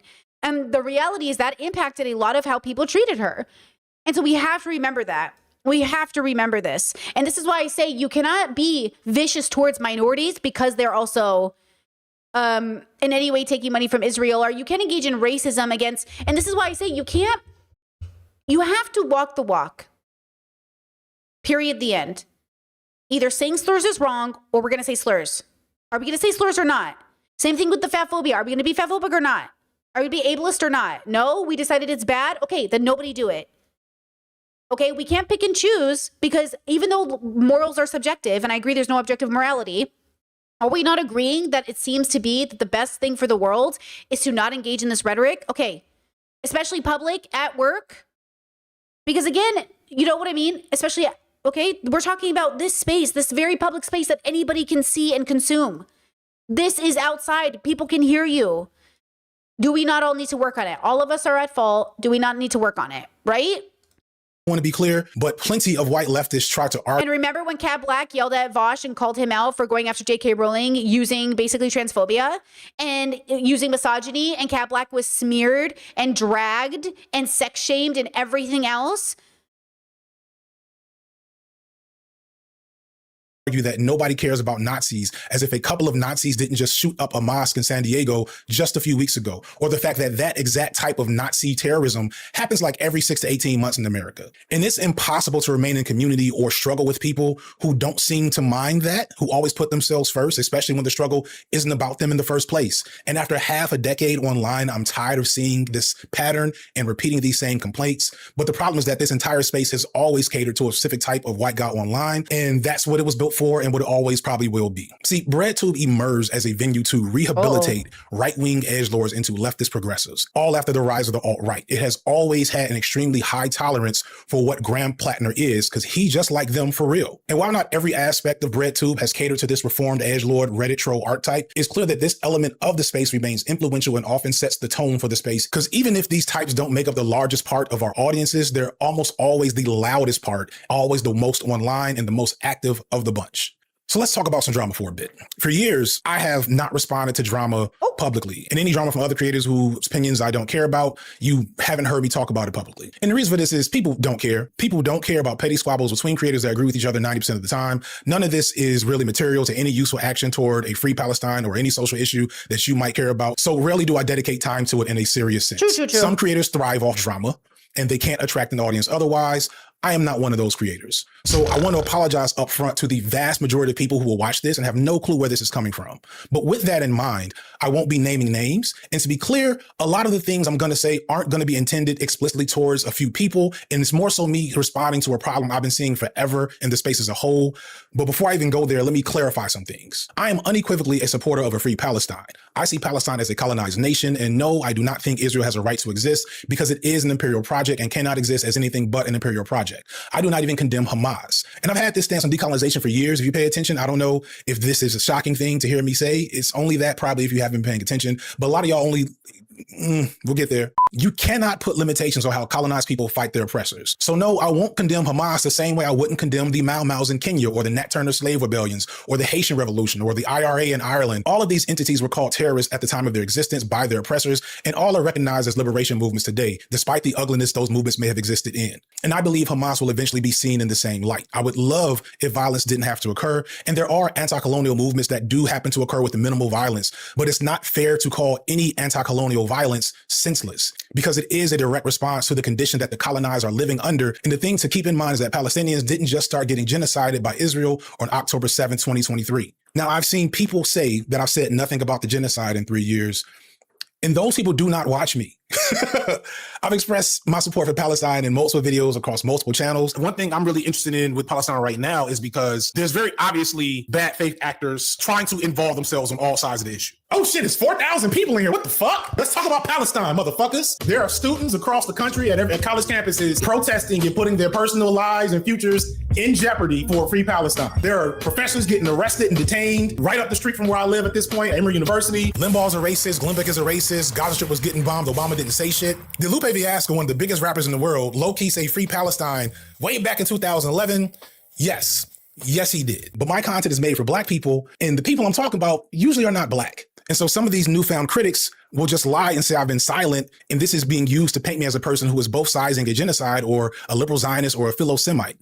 I have very purposely never presented myself as a key voice on Palestine, which I don't think anyone sincerely is asking me for, but that has allowed for, I'll say, unprincipled people to make up narratives about my position when I dare to say something as bold as, hey, maybe don't use Nazi dog whistles because you had a disagreement with someone on Twitter. And instead of acknowledging that reasonable and extremely low bar of decency in this... Low bar of decency. Exactly my argumentation. It's because we're both millennials that we're on this, okay?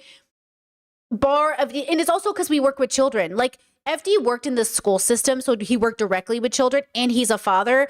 I am an auntie to 8 nieces and nephews, and I am actively, even from a distance, in their life, and I want to, after coming from a conservative background, you know, being raised conservative, want to always encourage like children to have the basic decency, right? So here are these adults we're propping up who can't even have the basic decency, right? And so we say like Sneeko and all these Aiden Ross and all these people, Andrew Tate, are radicalizing young children, and they're responsible, but leftists aren't responsible for how they're radicalizing young children to use slurs against their ops.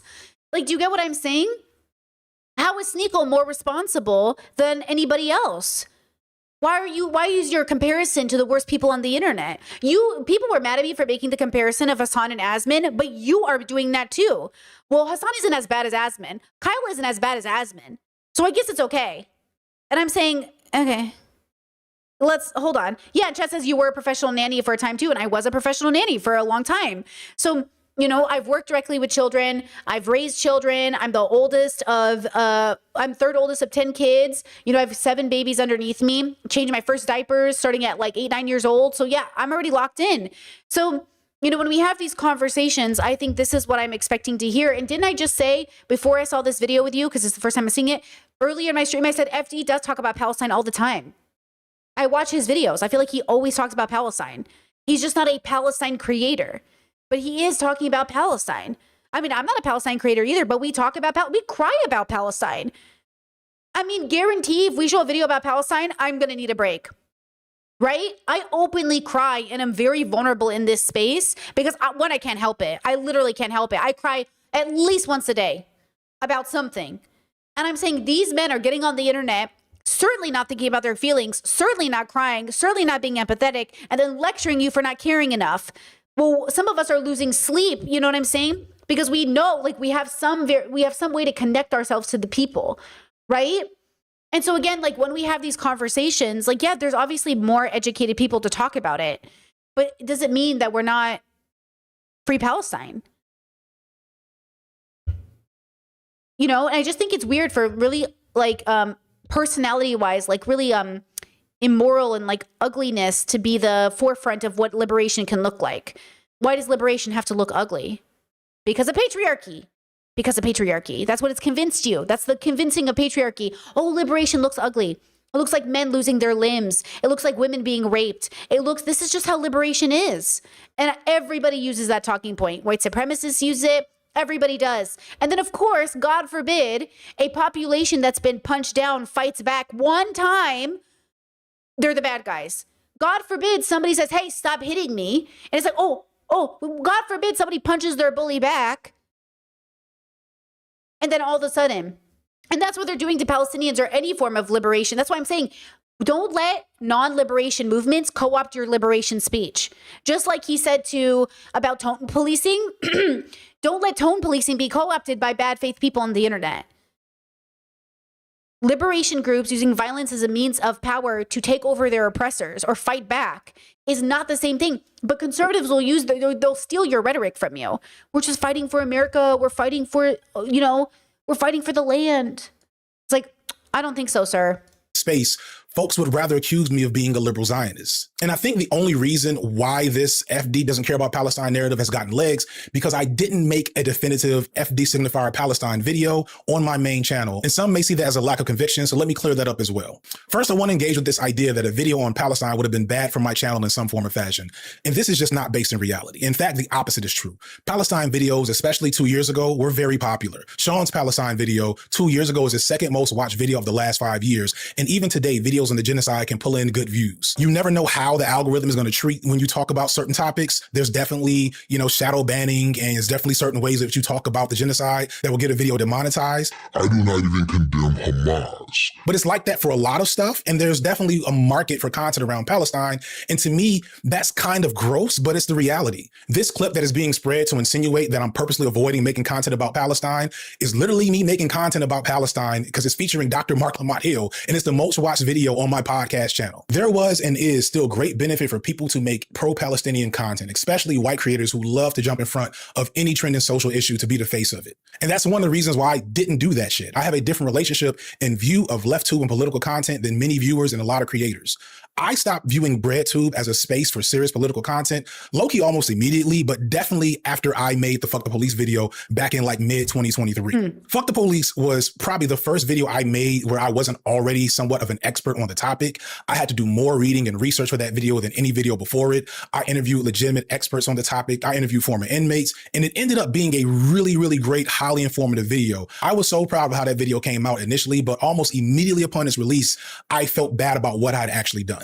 I had made this ostensibly radical piece of media and released it as a commercial product on a giant multinational data mining platform so they could advertise AI girlfriends and PragerU in between me talking about political prisoners and black revolutionaries. It's just felt gross. Further, in the aftermath, I was somehow branded as a prison reform expert. Like I remember having people reach out to me to platform me and pay me to consult with them on prison abolition. Yep. Meanwhile, BP, who I interviewed as not only a former prisoner themselves, but also worked to shut down prisons before. And BP...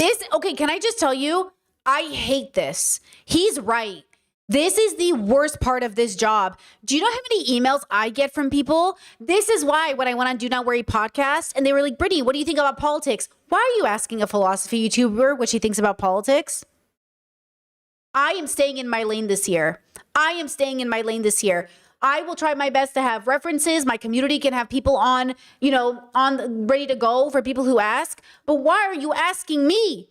There are so many better people who could do this, smarter, more educated, just better all around in the field. You know what I mean? Exactly. Chessa, sorry, irrelevant. Seen you mention reacting to Noah Vera interview with Kimberly Crenshaw. Was that yesterday's stream? Yeah, it's a member stream. I do member stream on Mondays. It was a 7-hour stream. So it was a big stream. We did that yesterday for members. So, tier 2... all members get Monday streams. So if you become a member, you also get cool emojis. You know what I mean? But yeah, if you want to watch that, it's just for members. Hadn't even hit 10K. Which helps support the content. That's why I make members only content. Trust me. Listen to me when I say this is a great example. If I was bringing in $200,000 a month like Hasan, I would make all my content free, period. But I don't. So the only way I can pay my rent is by making extra content for members, because people want extra content, which I love and I'm here for. Because otherwise, the videos I make for members often get demonetized when I put them on YouTube. Like when I review TV shows, most of those videos aren't even monetized. So I don't even make that much money. And if they are, you guys know I make 10, 20 bucks. So trust me, if I made $200,000 a month, I would absolutely stop. I would turn off monetization. I wouldn't even have AdSense. Fuck all that. You know what I mean?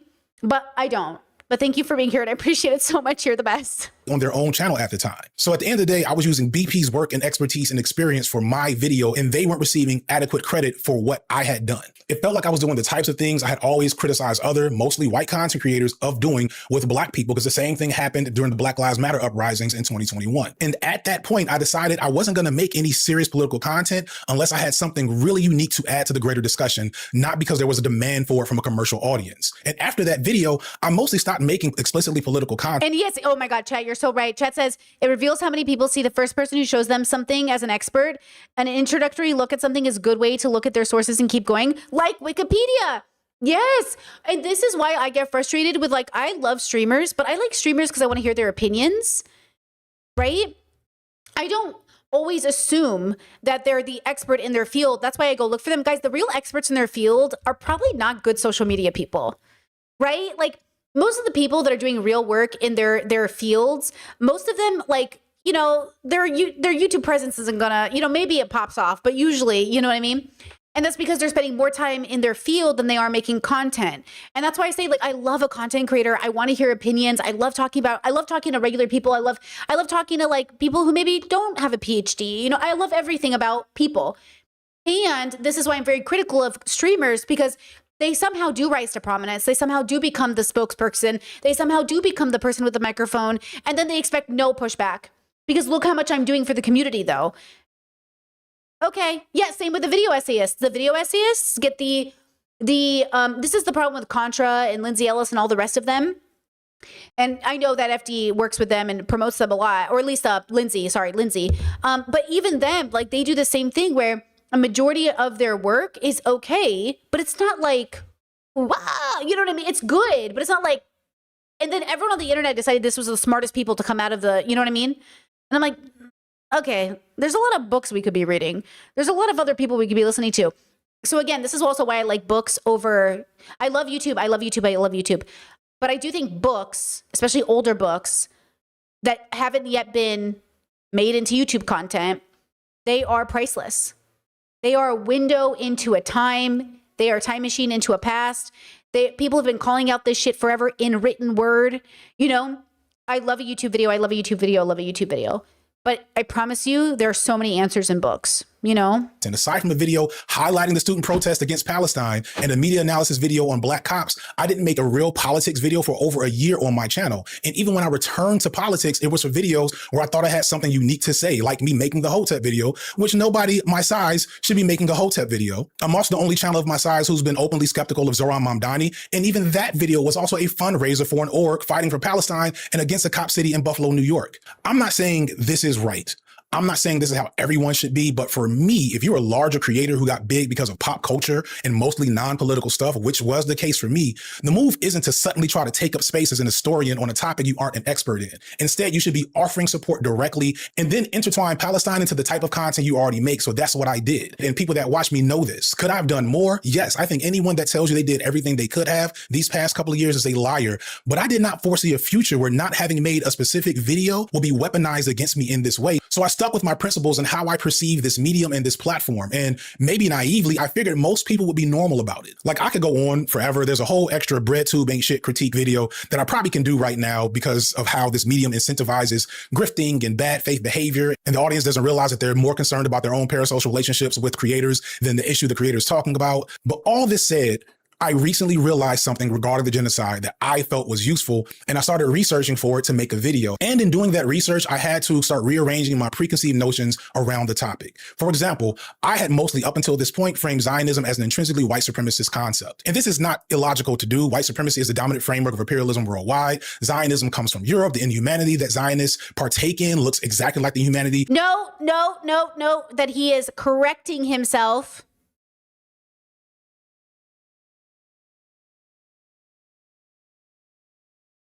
And see how he's doing it. Note he's correcting himself. Note he's getting back on it. Are the biggest leftists doing that? Are they correcting themselves? Are they pointing it out? Are they being consistent with their correction? That white supremacists have shown people of color since colonialism started. But then I began to encounter Jewish supremacy, and I imagine that that is a term that to the average person sets off alarm bells, because in Western culture and media, the term Jewish supremacy is mostly prominent amongst neo-Nazis. And even I, for a second, was taken aback by the term, especially since I had been seeing other creators sound more like 4chan trolls than leftists for the last couple of months. Thankfully, I had peers who knew more than me and introduced me to scholarship from actual Palestinians to clarify the concept. For anyone who wants to know more, I think Mohammed El-Kur's book, Perfect Victim. Write it down. Perfect Victims and the Politics of Appeal. Ooh, that sounds good. Mohammed El-Kurd, national bestseller. Mohammed EL-KURD. Ooh. This is a great place to start because it's not written as a piece of academic scholarship, so anyone could really understand it. If you want something more academic, I'll link a great article from the Journey of Holy Land and Palestinian Studies that explicitly bridges the gap between Jewish supremacy and white supremacy. And I'll also add a work from Fayez Sayegh. I apologize if I got that name wrong. And that goes way back to 1965, illustrating the concept. The sad irony, though, is that the way I managed this learning experience going in to make this video has gotten me into drama. And now I have to address the drama to hopefully not distract from the actual video when I release it, hopefully later this month. A video I started on well before all this happened. I started researching more, which led to observations and learning, and that led to private conversations, which eventually turned into public content, and that public content turned into more public content, and that public content. And now I have to do this video before I finish that video so that that video can be seen and received as intended. And you wonder why I feel like this platform is not appropriate for serious political action. Now I have to own that once I mention people by name publicly, even if for all of 20 seconds, even if it was on a puny channel that's not even connected to BreadTube, if you publicly critique someone, you open it up for them to respond. And if they want to make 50-11 videos about me, I say your name on the record, you get to make an hour-long video complaining about it. Get your bag, Kings. It is what it is. I got careless and forgot that I wasn't just a guy sitting with peers discussing a topic. I'm just a guy. My name's Hassan Piker, and I'm just a guy. If FD Signifier knows he's not just a guy, then why the fuck does Hassan Piker not know he's just not a guy? Why is Hassan fucking Piker getting on Trevor Noah and being like, I'm just a guy? Okay, but see how we are so much more responsible? You see how seriously we lose sleep over this shit? Because it is so serious to us. And Hassan just gets on his platform going, I'm just a guy.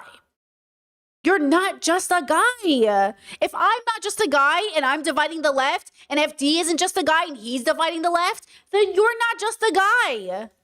I was trying to learn more about. Instead, I was FD Signifier participating in the commercial enterprise that is YouTube political content. And the irony is I predicted in that video that drama was on the way because I know how a lot of these people move.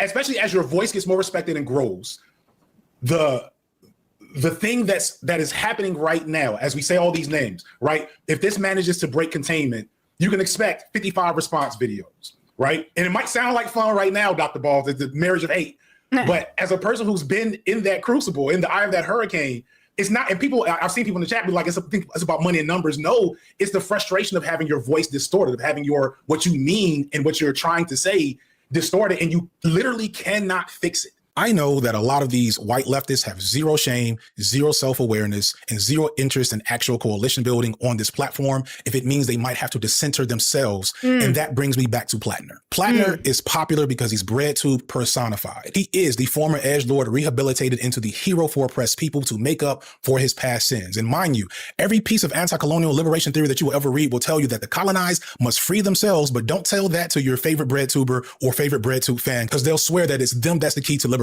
for insert other group here. But further, Plattner shows the failure of the American left presenting a principled anti-Zionist stance to a larger general public. I've noticed in my personal life and online that there's been a rise in what I'm going to describe as America First anti-Zionism. And normally when I make up a new term, I want credit for it, but please do not repeat. I'm positive there's somebody more worthy, some actual Palestinian scholar that is saying the exact same thing I'm saying. So like find them and give them credit for that term.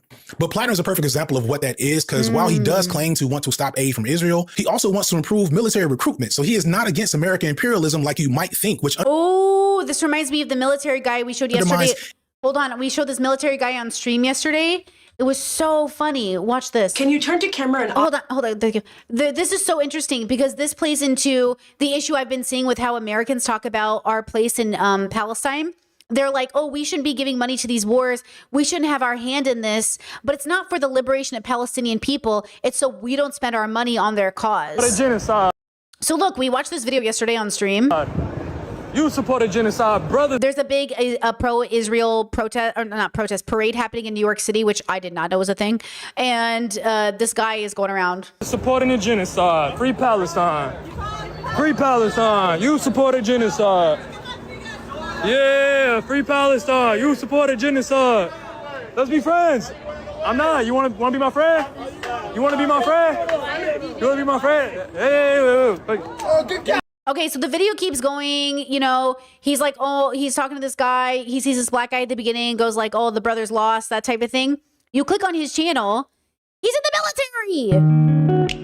He's in the military. Bro, why everybody texting me talking about I'm about to be front lines?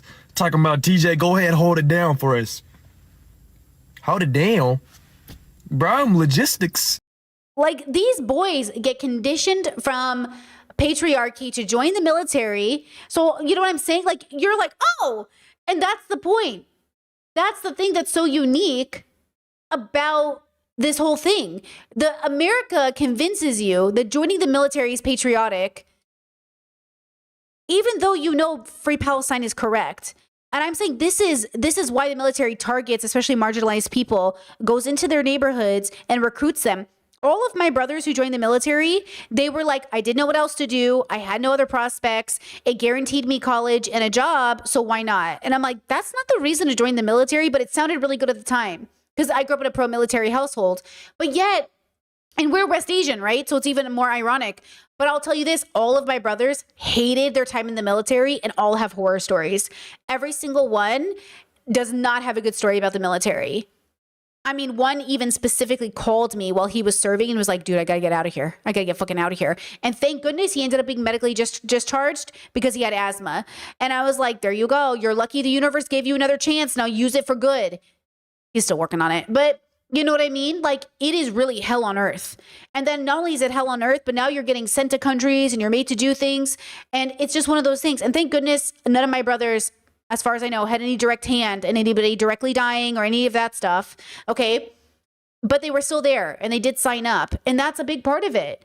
So again, like, you know how the liberals will say like women should, like right now, Trump is, there's a lot of stuff happening with trans people in the military. And there were people who were like, I'm trans and I love serving and I can't wait to get back to the military. And I'm like, listen, I will fight for your right to be in the military, but you cannot join this thing. Okay. I will always say the government has no right to take away anyone's right to enlist, but that doesn't mean you should enlist. Okay? These are two separate issues. The government cannot say women, trans people, black people, whatever, have no right to join our military because they're not good enough. But I want us to be better than joining an organization that basically is just evil. There's just a lot of evil, you know? And that's what it is. And that's the part that's so hard, you know, is like, this is what women fall into when they talk about patriarchy. And I talked to you about this my younger years, romanticizing. And I can't tell you how many authors I've read where the women basically want to prove they can be just as violent as men because that's what's tough. That's what's cool. You know, that's the point is like, we have to deconstruct our need for violence, no matter our gender, but do not, you know, ignore the fact that a lot of this rhetoric, a lot of this back and forth comes from patriarchy mixed in with white supremacy and, of course, capitalism. Any anti-Israeli stance he holds, and that's typical of pretty much all the Democrats right now. The sad reality is that the Democratic Party and the alleged progressive leaders in America have allowed themselves to be outmaneuvered on Zionism by the likes of Tucker Carlson and Marjorie Taylor Greene, who, unlike anti-Zionists on the left, are in fact obvious anti-Semites. Tucker Carlson is a crypto white supremacist who has spent years trying to normalize a great replacement theory, and Marjorie Taylor Greene is a former QAnon adherent who brought us Jewish space lasers and believes in blood light. Yet both are being mainstreamed in a way that I wouldn't have thought possible just a few years ago. People like Carlson and Greene have infinitely more reach and influence than any of your favorite bread tubers, and thus they have been able to frontline this American first anti-Zionism, and it's become a popular position. It feels like for the first time ever, and this is a good thing, and I'll explain why in a second, anti-Zionism is a popular sentiment to hold. But anti-Zionism that is America first is letting America off the hook for its role in that genocide. Exactly. I've had a lot of people, both online and in my encounters in real life, smart people, say something along the lines of, Israel is controlling America, and no, the tail does not wag the dog. Israel is a settler colonial project built on genocide and mass murder. America is a settler colonial project built on genocide and mass murder, among other things. Game recognized game. There are, of course, Zionists in American government and plenty of Zionists who are at the helm of powerful American institutions. And our current president does seem uniquely compromised in his ability to not be influenced, not just by Israel, but everyone. Like, it's everybody gets a piece of our president. But please believe that confluence of power between Israel and Zionists in America is not some secret, like, mystical thing. That's just how power and capitalists have always worked. One example of this America first anti-Zionism is like, people often say America was forced or tricked into a war with Iran due to Israel, but this ignores the history of hostility America has had with Iran. Iran, as a sovereign, strong nation, has been able to withstand American influence and thus impedes on America's dominance of that region and the resources that Iran controls, even with Israel sitting at Iran's doorstep. And Israel, because of its Zionist nature, has always wanted to attack Iran, along with everyone else in that region for years, but for the longest, America has not allowed them to, because most American presidents fully understood that we probably can't win a war with Iran, which, if you're paying attention, is clearly correct. But that doesn't mean that we didn't desire to do the exact same thing Israel did. This is why you see. Hold on. Chat says, what do you think is the most important to tackle? White supremacy, capitalism, or patriarchy? Well, when it comes to the systems, I believe they're a reflection of us. I think the systems remain the way they are because we want them to be there. I say we because collectively we are responsible. I don't think any of us are exempt from maintaining, upholding systems. So I think we need to change. Like, our habits alone, the way we work, the way we operate, is to basically say it's someone else's problem.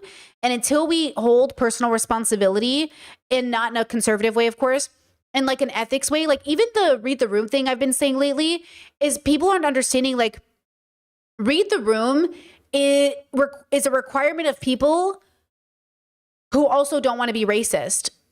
Right? Like I said this on yesterday on stream, there was a black guy walking through a neighborhood, a suburb, and police came up on him, like 6 people. And he's like, I know what this is profiling. And they said, well, somebody called. Who called?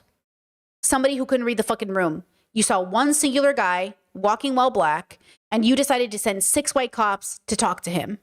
And you're not going to think that's scary? You're not going to think that's weird? Was he doing something? Was he being weird? Read the room. I'm not trying to be ableist to say read the room. I'm trying to say, if you can't read the room because you're autistic, hey, I hear you. I sometimes can't read the room too. I'm still responsible for what I do in that situation. And the responsibility is different than the intention of doing it. But the truth is like, if you call the cops on a person and they die because you couldn't read the room, like, there's something without punishment, because I don't believe in punishment, but there has to be something that we do here. Okay? I don't believe in prisons. I don't want to lock you up. I want to avoid this as much as possible. This is why we hesitate before we call the cops, because we're like, can we talk to our neighbor? Like, do we have to do that? You know what I mean? So this is a part of what I think is my ethical stance of reading the room. So when we say, like, what should we tackle first within ourselves, all of it to the best of our ability, but usually we have to start somewhere. You know, usually we start, if you're a woman, you might start with patriarchy.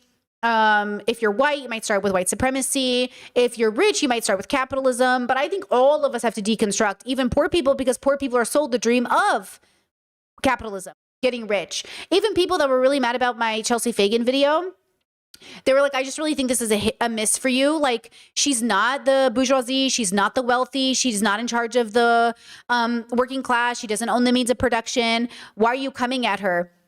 I'm not coming at Chelsea Fagan. I'm just saying I don't understand how this works within your ethical framework. I must have misunderstood something, and I wasn't the only one, right? Because it's kind of like saying, hey, I thought you were anti-racist. Why are you yelling the N-word at a black guy or a black woman? Like, I thought you were anti-racist. Like, what are you doing? You know what I mean? Oh, I thought you, you know, I just, you know, again, I'm asking a question. You said you were this, so I kind of thought you wouldn't do this. What is this? Like, why are you doing this? I'm just confused. How does it make sense? You know, I'm not saying she is in control. I'm not saying she's the most like amazing person. I'm not saying she's like, you know, a puppet master. I'm just saying, oh, I thought this, you know? Elliot saying in the chat says sometimes leftist men are the last to do the work because they believe they don't need to think about gender. They are already so tolerant, intellectually ahead of everyone else. I mean, shout out to Elliot. And yeah. And I think that's the struggle that our communities have because, again, my audience is primarily 60% identified women, but it's not like I don't want men in my space. It just feels like when men are the primary audience, and I've had a male audience, they're scary. They're violent. They're throwing slurs around. They're engaging in like just very, you know, just, you know, the patriarchy attitude. And it just gets frustrating, which is why I don't think FD's asking anything unique and saying, can we please raise the bar out of fucking hell? Like, I feel like the same standards you have for a person you would marry, forgive me, would almost be the same standards you would have for a streamer, forgive me, in terms of ethics. If Hassan was your man, would that not be a problem? If Hassan was my partner, if he was my little brother, and that, because he is littler than me, and he made content like that, there would be a discussion, a family discussion. You can't talk about women that way. You can't say that stuff on stream. Hey, you can't be fatphobic. What are you doing? Hey, you can't support this guy. What are you doing? Do something. You know what I mean? And that's what I'm saying. I'm saying, is the bar so in hell that we can't be like, hey, what do you know? Okay. Original, thank you so much for the super chat. Says kind of off topic. Did you see the Andy Chow verdict? Is that the little boy who was shot by the convenience store owner? The Asian dad and son shot the black boy? Is that the child, 14-year-old child? Is that what you're talking about? I was down a rabbit hole this morning. Rick Chow, yeah. I'll talk about it tomorrow. Don't even get me started. Patriarchy. This is the patriarchy of it all. Because what do you mean? How did this happen? We'll talk about it tomorrow. Over what? Over what did this boy die? Over what? My partner listened to me. My partner woke up and I was like, sit down. I got to tell you about this story. I can't. And you know what's the worst is the feds completely want to pit Asian and black communities against each other. This is literally a part of America's makeup. That Asian and black communities get pitted up against each other. They literally, guys, this is real. That the feds, the government, will give licenses and permits to Asian store owners in black neighborhoods, thus displacing black entrepreneurship in the neighborhood, making black people feel like Asian people are coming on their turf, except that Asian people are being given those licenses so they can encroach on their turf through the US government and they don't even know. So then they're victims of the US government. And then their communities are pitted up against each other. It is literally a play of white supremacy. And it's working. So then black people can't own stores in their own neighborhoods. And then the Asian community gets the social benefit of being the ethnicity that works hard. Well, the black community gets the ethnicity that doesn't, the ethnic stereotype of not working hard. But they want to be store owners too, but they can't because you won't give them licenses in their own neighborhoods.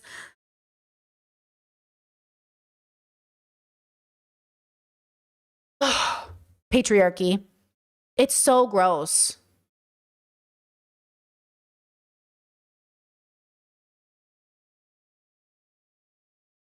We'll talk about it tomorrow.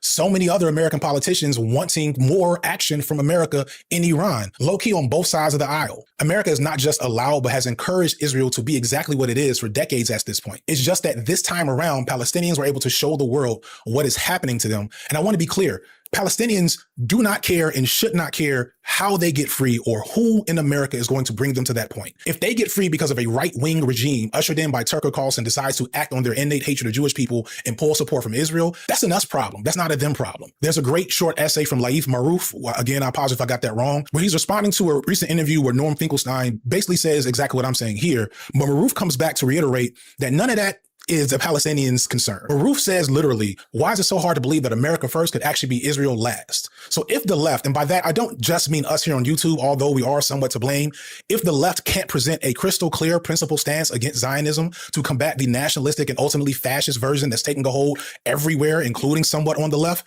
then we're fucked and we deserve it.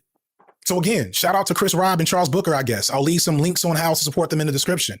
But the bottom line is how we get anti-Zionism into our government is our business. If it takes hold in a way that is not good for black people, gay people, Muslims, etc., is only good for these white folks that like to act like Nazis online, at the end of the day, that's our problem, not Palestinians. And I agree with that wholeheartedly. What I want to make clear is that if you pin all the atrocities Israel is committing right now on them secretly controlling America to help them out. I think the narrative that FD or I asking the men in this space to like fix their rhetoric is gonna then cause the genocide to continue. Like, it's not, but it might change the future of America, the US specifically. It might change the way that our kids hear us and the kids mimic us. Like, we also have shit to worry about here. So why don't we two birds, one stone it and help Palestinians?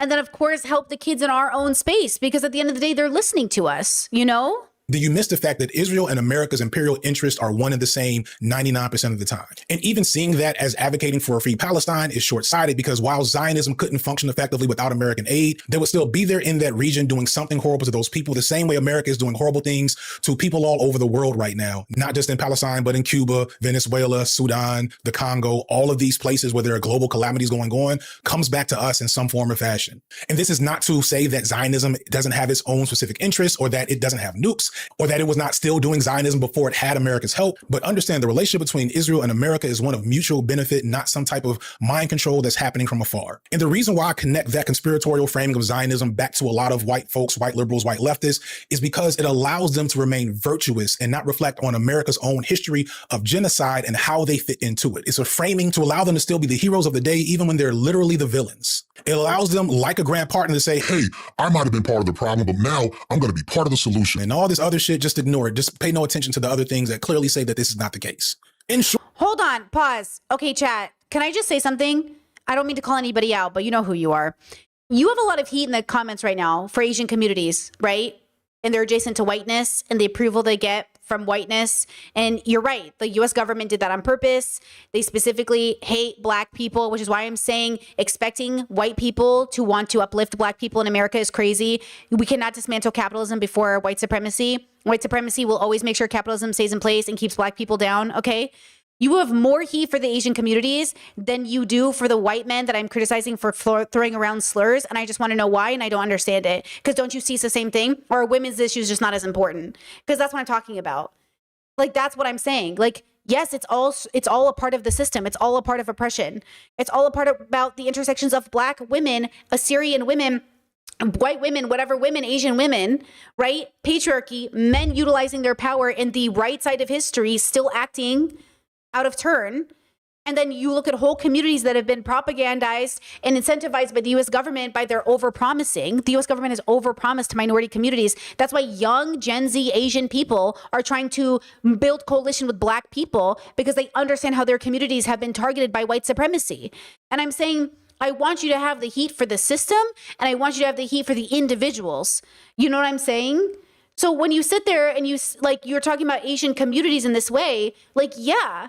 And also, you know what I'm saying? I'm saying it's all connected. I'm saying, you know, you were going so hard in chat saying Kyle Klinsky only said the B word once. Okay.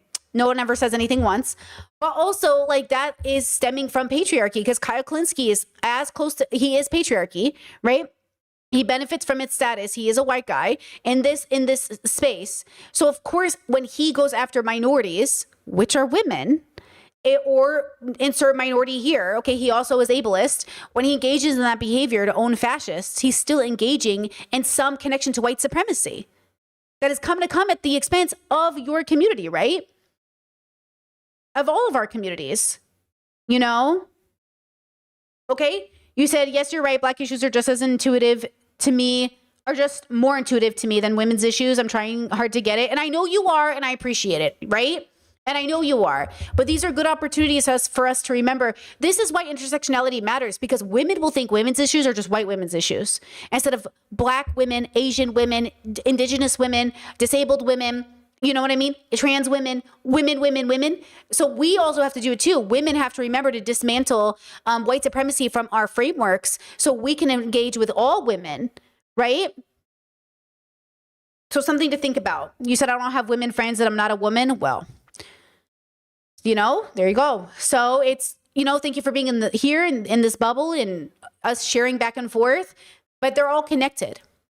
This is why we say like trans women issues are all women's issues, especially, you know, when black women are being trans investigated, women like who are too masculine like me get trans investigated as if it's wrong to be trans. Joke's on you. And also, what is really trans? Really, you know, when gender is such a performance, but you know, so much to be said. But anyways. Lord, this is white savior shit. A lot of it. Not all of it, not everyone, but a lot of it. And I'm tired of it. And I regret the fact that it took me to submit myself to racial abuse from a bunch of crack. One thing I said years ago before any of this was serious is that... By the way, that's real. FD did have to subject himself to a 3-on-1 go at it. Cavernacle, Bad Empanada, and I mean, Noah was defending FD, but also like Noah was facilitating and talked to Bad Empanada after FD left and still uplifts and platforms Bad Empanada. So Noah's not innocent in this either. And Noah Samson honestly has been criticized by deculturation for showing emaciated Palestinian babies in thumbnails, which I try to be very like dignified with my thumbnails if I'm going to cover Palestine. But even so, like, you know what I mean? There's a lot of layers here. Okay, there's a lot of layers here. But I will just say, like, FD did have to engage in, like, I mean, Bad Empanada was using a racial insult towards FD about his hair. And it's not about being too sensitive. It's not. FD isn't sensitive. This is connected to frameworks of oppression. That's why I'm saying these boys who say they're leftists, what good is your leftism if you use white supremacy insults towards black people? I don't get it. What good is it? You know? Once you've been around the block with so-called white allies, you recognize that they often don't care about you as much as they say they do. Again, word to Hubert Harrison. They just care that you represent a proxy for their fight against each other most of the time. They will use the premise that they're fighting for a good cause to troll other, usually white people that they don't like on Twitter. They'll literally act like Nazis, and then when people reasonably say, hey, stop that bullshit, they'll cry that they're being tone policed. And y'all are so unserious. And it's my fault for allowing that unseriousness to put me in this position to have to be like, all right, I'm good. Yeah. That's a little bit how I felt in my comment section defending myself. And I was like, you know what? I started to feel, I told my partner because he was like, hey, are you doing okay? You're responding to a lot of comments. I was like, they're just saying things in my comments. Like they're saying like, Brittany, I really disagree with you on this. And then say my point for me. And I'm like, why are you telling people I don't agree with this when I literally said this in this video? Like in the same video I will post, they'll be like, Brittany, you should cover this video. And in the video they're commenting on, I'm covering the video. And I'm like, am I trolled by the internet? And then I'll get like amped up because like I'm a real person who takes things, you know. So then I was like, you know what? I'll put this phone down. And then I put the phone down. I was like, this is feeling like Twitter now. And I don't do Twitter. So I'm okay. You know? I'm going to reply only in comments to members and people who are genuine and people that I think, even if you think you're genuine, if your comment doesn't come across genuine to me, I'm not responding. Like if your comment is, Brittany, I really want to deconstruct patriarchy, but I just think like women are really bad drivers. And I just feel like you have to explain to me why they're not. That is not a genuine question. I'm not answering that question. But I promise you, if you are good faith and I feel that you are, I'll do my best to respond. But you know what? Okay. One last thing to get off my chest. White leftists, I like y'all. Sometimes I love y'all. But I'm not one of y'all. And I've never been unclear about this. I don't have a white guilt savior complex. I didn't come to these politics through college. I came to them through life. I don't seek out strong fatherly male figures in my political outlook. I don't have the challenge of processing and unpacking whiteness in the imperial core like y'all do, but don't actually do the work to do. I'm not scared of losing y'all as an audience or losing access to any future or current opportunities because of any political positions I hold. And y'all would know this if you actually watch me. But like I said earlier, most of y'all don't. You just know that it's good to watch FD Signifier, but y'all motherfuckers don't watch my videos. I constantly get accused of seeking out and playing to a white audience, and low-key, that's just racist. Like, that's just racism. Sometimes it's from black haters too, like I have those, but like from y'all, it's just racism because it's hard for y'all to imagine that there is a large enough black community to make my numbers number the way they do. And I want to be clear, I have videos intended for a white. I feel this way about my shit too, becoming from a woman's perspective, because a majority of my audience is women, and that's really rare for the space. I mean, I think when Sneeko and Destiny shared their numbers, I think it was 95.5. I think Destiny and Sneeko both said they have 5% women who watch them. Do you understand what that does to your psychology? When your audience matters, who your audience is matters. You will cater to your audience, and that's why I cater to a queer femme audience. And if boys trickle in, great. If men, like masculine, whatever, fine. Okay? But you know what I mean? Even this flag I have, right? This flag I have in the corner, the amount of people that write me like, oh, this fucking flag. Oh, I knew there was a problem once I saw this flag. Like, fuck this girl. I'm reporting her channel. This flag is fucking hate speech. Like, all that shit. Yeah, I get that. But I put that there for a reason. Because I knew it would, like, the haters would comment and I could block them easier or keep up some of the comments to show you. Because sometimes I block so many comments, people think I'm making up stories. Like, I blocked so many people from Destiny's community harassing me that at some point people just like didn't believe it was happening. Isn't that shitty? So I either let people harass me and keep it up so I have to deal with it every day, or I take it down and then people don't believe it happened. Audience, and those videos tend to do great, but the vast majority of my most watched videos on all of my channels are videos focused on black culture. The white audience comes around only for the explicitly political videos, which is one of the reasons why I stopped doing them shits like I was. Y'all didn't watch. Because politics for white people are sports. I'm trying to make it clear to you. Hassan Piker is political because it's sports. His ADHD brain loves it. It's sports. When I was being raised political, guys, it was like a sport. The original debate bros were my parents. They would literally bring in evangelicals, different people from political parties. We would sit in the living room, and 4 and 5-year-old Brittany, all of her life, would sit and listen to all the adults go back and forth about politics and then drink beers and eat kebab later. You know? I'm telling you this right now. It is literally sports. They do not care about you. They care about being the best. Dean, Parker, Hassan, Destiny, all of them. They do not care about you. They, yes, might have some connection in caring, but the caring is secondary to them winning. And their popularity is proof of that. Because you cannot get popular without appealing to what? A majority group. So why are you so liked is the question. If you are really doing the work, why are you so liked? My video about a Spike Lee movie from nearly 30 years ago, which has over 1 million views. Y'all didn't watch my video on a barely remembered rap group from the 80s, which has over 1 million views. Y'all didn't watch my video on a black micro celebrity dating guru from the early 2000s that nobody even remembers, which has almost 1 million views. You didn't watch my Sinners video last year. You didn't watch my Lupe Fiasco video where I also mentioned Palestine. Y'all watched my Charlie Kirk video, and I saw the numbers number differently.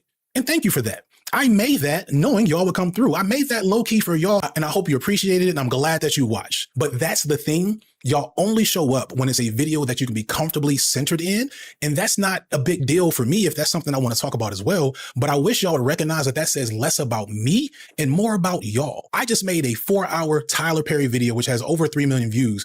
I do not need a white audience, so don't mistake my cordiality at your presence for thinking you run shit here. Y'all's access to me has been me trying to be a positive force in the space as much as I can manage to be. I try to align with like-minded people who I want to see win. I try to share my platform as much as I can. I love having random conversations with people that I sometimes feel like I don't agree with, but I can't do that shit no more because motherfuckers be watching, and now I got lice. And that's on me. I need to do a better job of enforcing boundaries. So that's what we're gonna do from here on out. Now let's talk about today's sponsor, which, yes, somehow still is Nebula. West, the water pornography today is something. There you go. Today, we're living in a goon world. Oh, interesting video topic. Let's talk about today's sponsor then. For those who don't know, Nebula is an independent streaming service that houses content for some of YouTube's most prominent and talented creators, but you're also getting a lot more independent content there as well these days. Docuseries, reality shows, travel shows, even narrative podcasts, along with stuff I can't talk about and stuff that I can talk about, like my own short form documentary on whiteness. You get access to all of this, countless hours of exclusive content by signing up for Nebula. And in doing so, you're helping one of the only independent streaming services not owned by some mega corporation or conglomerate that's willing to host the type of content that we really need in the world right now. Because we are creator owned, we come to you directly for your support. So help out, click the link in the description or look. Love that. There you go. 50% off yearly plan with this link. Signified B-sides. There you go. Chat said, wasn't philosophy used in sports back in the day? Western philosophy. So that's why I stay away as much as I can from direct Western philosophy.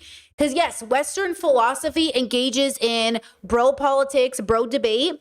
Listen, I've read a lot of Western philosophers, but this is why I don't value it as much, because Western philosophy is so limited. It's so violent. It's so patriarchal. It's so misogynistic.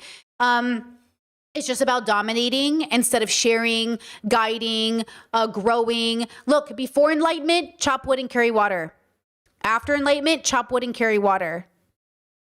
The idea is that we're not trying to be better than anybody else. We're trying to be more in sync, more symbiotic, more at peace with ourselves. We are not peaceful people because we are not we're not engaging in peace philosophy.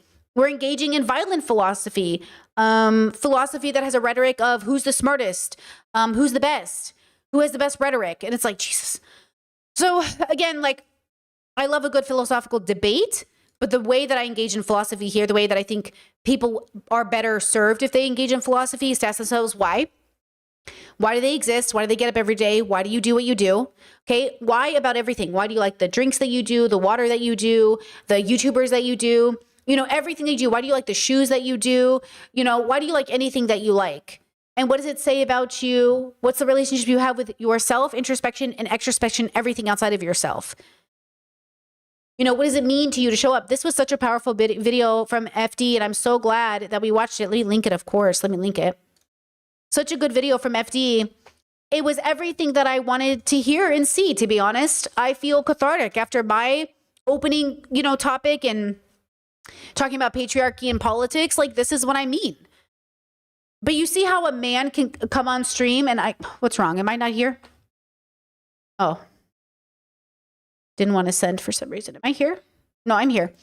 Because people accuse me of being anti-men. I'm not anti-men. FD's a man. I'm a man. You know what I mean? I just am anti-patriarchy. And because I'm anti-patriarchy, I just, yeah,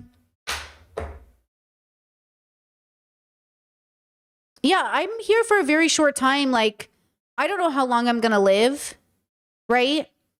And I've already made enough mistakes in my life to know that I should probably stop making them. And so I've tried to stop making a lot of them. I'll make more, but hopefully different ones, so I'll learn. But patriarchy has never served anybody. White supremacy has never served anyone. And I really think even the groups that think they benefit, they're not. Because look how philosophically evil they are. Capitalism has never served anyone. I mean, do you think Jeff Bezos is a happy person? I don't think so. Like, do you think these men are happy with themselves? Do you think Jeffrey Epstein is happy with himself? Do you think Trump is happy with himself? Do you think these men are happy, peaceful, loving? No, because I think people who are those things in a real way, like, they don't treat their communities like the way their communities are being treated. So it's not even helping them. Yeah, do you think Elon is happy? You know what I mean? No, Elon's not happy. And so that's the point, is like, none of these men are happy, but they sit here and try to convince us that because they're wealthy or because they're privileged or because they benefit under white supremacy, that is the same thing. And it's not the same thing. Okay. Happiness is an emotion. So what I really mean is peaceful, in sync with themselves, at peace with themselves, And this is layered. There's your personal life, your personal bills, your personal family, your personal responsibilities. And then there's your community life, your neighborhood, your church community, your nerd community, your Discord community, your city, state, country, province, right? And so we are all things. We play a role in all of these things. And again, I will never look at someone and say, like, you're not doing enough. If I know they're doing exactly what they can be doing in their position, I would never look at a teacher or a mother or someone and say, it's not enough. I would say, when you're ready, you will have to eventually do more. So yeah, it's not technically enough, but I don't mean it in the same way that I feel like a lot of people have come into my chat lately from Hassan's community and said, like, what are you doing? Hassan's doing all this. What are you doing? Chelsea Fagan's doing all this. What are you doing? It wasn't meant to be a competition when we call out people in positions of power. Do you know what I'm saying? It's like they don't want to admit that Hassan is in a position of power because they keep seeing him as it relates to the US government. Or they keep seeing Chelsea as it relates to, like, patriarchy, I guess. Power looks different ways. Parents are in a position of power over their kids. Teachers are in a position of power over their students. I'm in a position of power as an older sibling. We're all in positions of power always, right? You know? Chet said, just got here. I'm curious why you titled the stream Men Are the Problem versus Patriarchy is the Problem. Because if you say patriarchy is the problem, though that is fundamentally true, men will use any excuse not to look in the mirror. So the only men that who will clock in or see what's happening or be interested in that stream is going to be conservative men who care about the patriarchy. And I'm trying to signal to leftist men that they're a part of that. You are also the problem. So, I titled it to be inclusive, to make sure all men know. You know, right? Chet said, are you just a girl if Hassan is just a guy? Not according to his audience. According to his audience, I have more power to split the community than Hassan does in his position, you know? But ultimately, yeah, right? Chet said, your statement last week about not centering men or women, but to center on people, that's connected some important neurons in my brain. I knew it, but the phrasing was wonderful. I'm so glad. And that's really what we're looking for, right? We're looking for the right phrasing to hit our brain. I mean, I literally think the most frustrating part of my job, truly, which is such a privileged take, is when somebody says to me, Brittany, I really, really disagree with this point. And then they proceed to make my point for me. And I'm like, didn't I just say that? They'll literally even timestamp, girls. They will timestamp the literal section where I said the same thing they just said. And I'm like, we're saying the same thing. Why are you fighting me? We're saying the same thing. And then it's just like, you know, whew. Anyways, you know, right? Chat said, I don't think you're anti-men at all, but respectfully, I do however feel you, FD signifier, are stuck in a very left online politics that is very out of date and ineffective.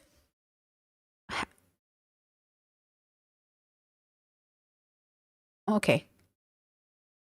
You're all ineffective. Everybody is ineffective. We're in 2026 and you guys are still fucking racist. We're in 2026 and you guys are fucking homophobic. We're in 2026 and you still think women belong in the kitchen. It's always been ineffective. We all fucking suck. Nothing is working because we suck. You can call it what you want to call it. Everybody has sucked forever. Nothing has ever worked ever. Nothing is ever going to work ever. And you're still going to try anyways. But it's never going to work. It's always going to happen over and over and over again because we are the problem. It's humans. It's a part of our biological experience and our inability to have a deeper relationship with it. So you can say that, oh, it's, you know, it's ineffective. It's not going to work. Okay. I'll remember that when I die and I'm in the void and we're all dead because we're all going to die, right? In 100 years, your stuff will be somebody else's stuff. Nothing has ever worked. Why are we fighting so hard just to be seen as people? Because people are inherently this. This is what we are. You know? So yeah. You know, you keep doing you and I'll do me and then we'll die and our kids will talk about it and people will talk about it and that will be it.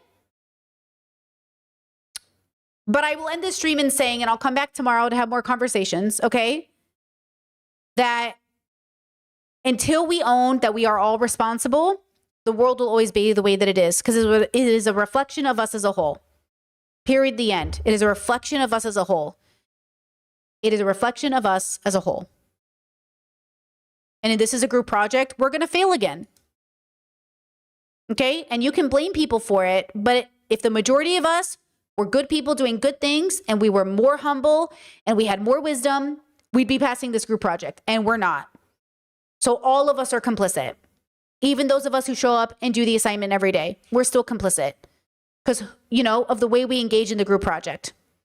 Okay? All right. I'll see you tomorrow. Thank you for being here. We'll watch Cam tomorrow. I'm sure it's going to be great.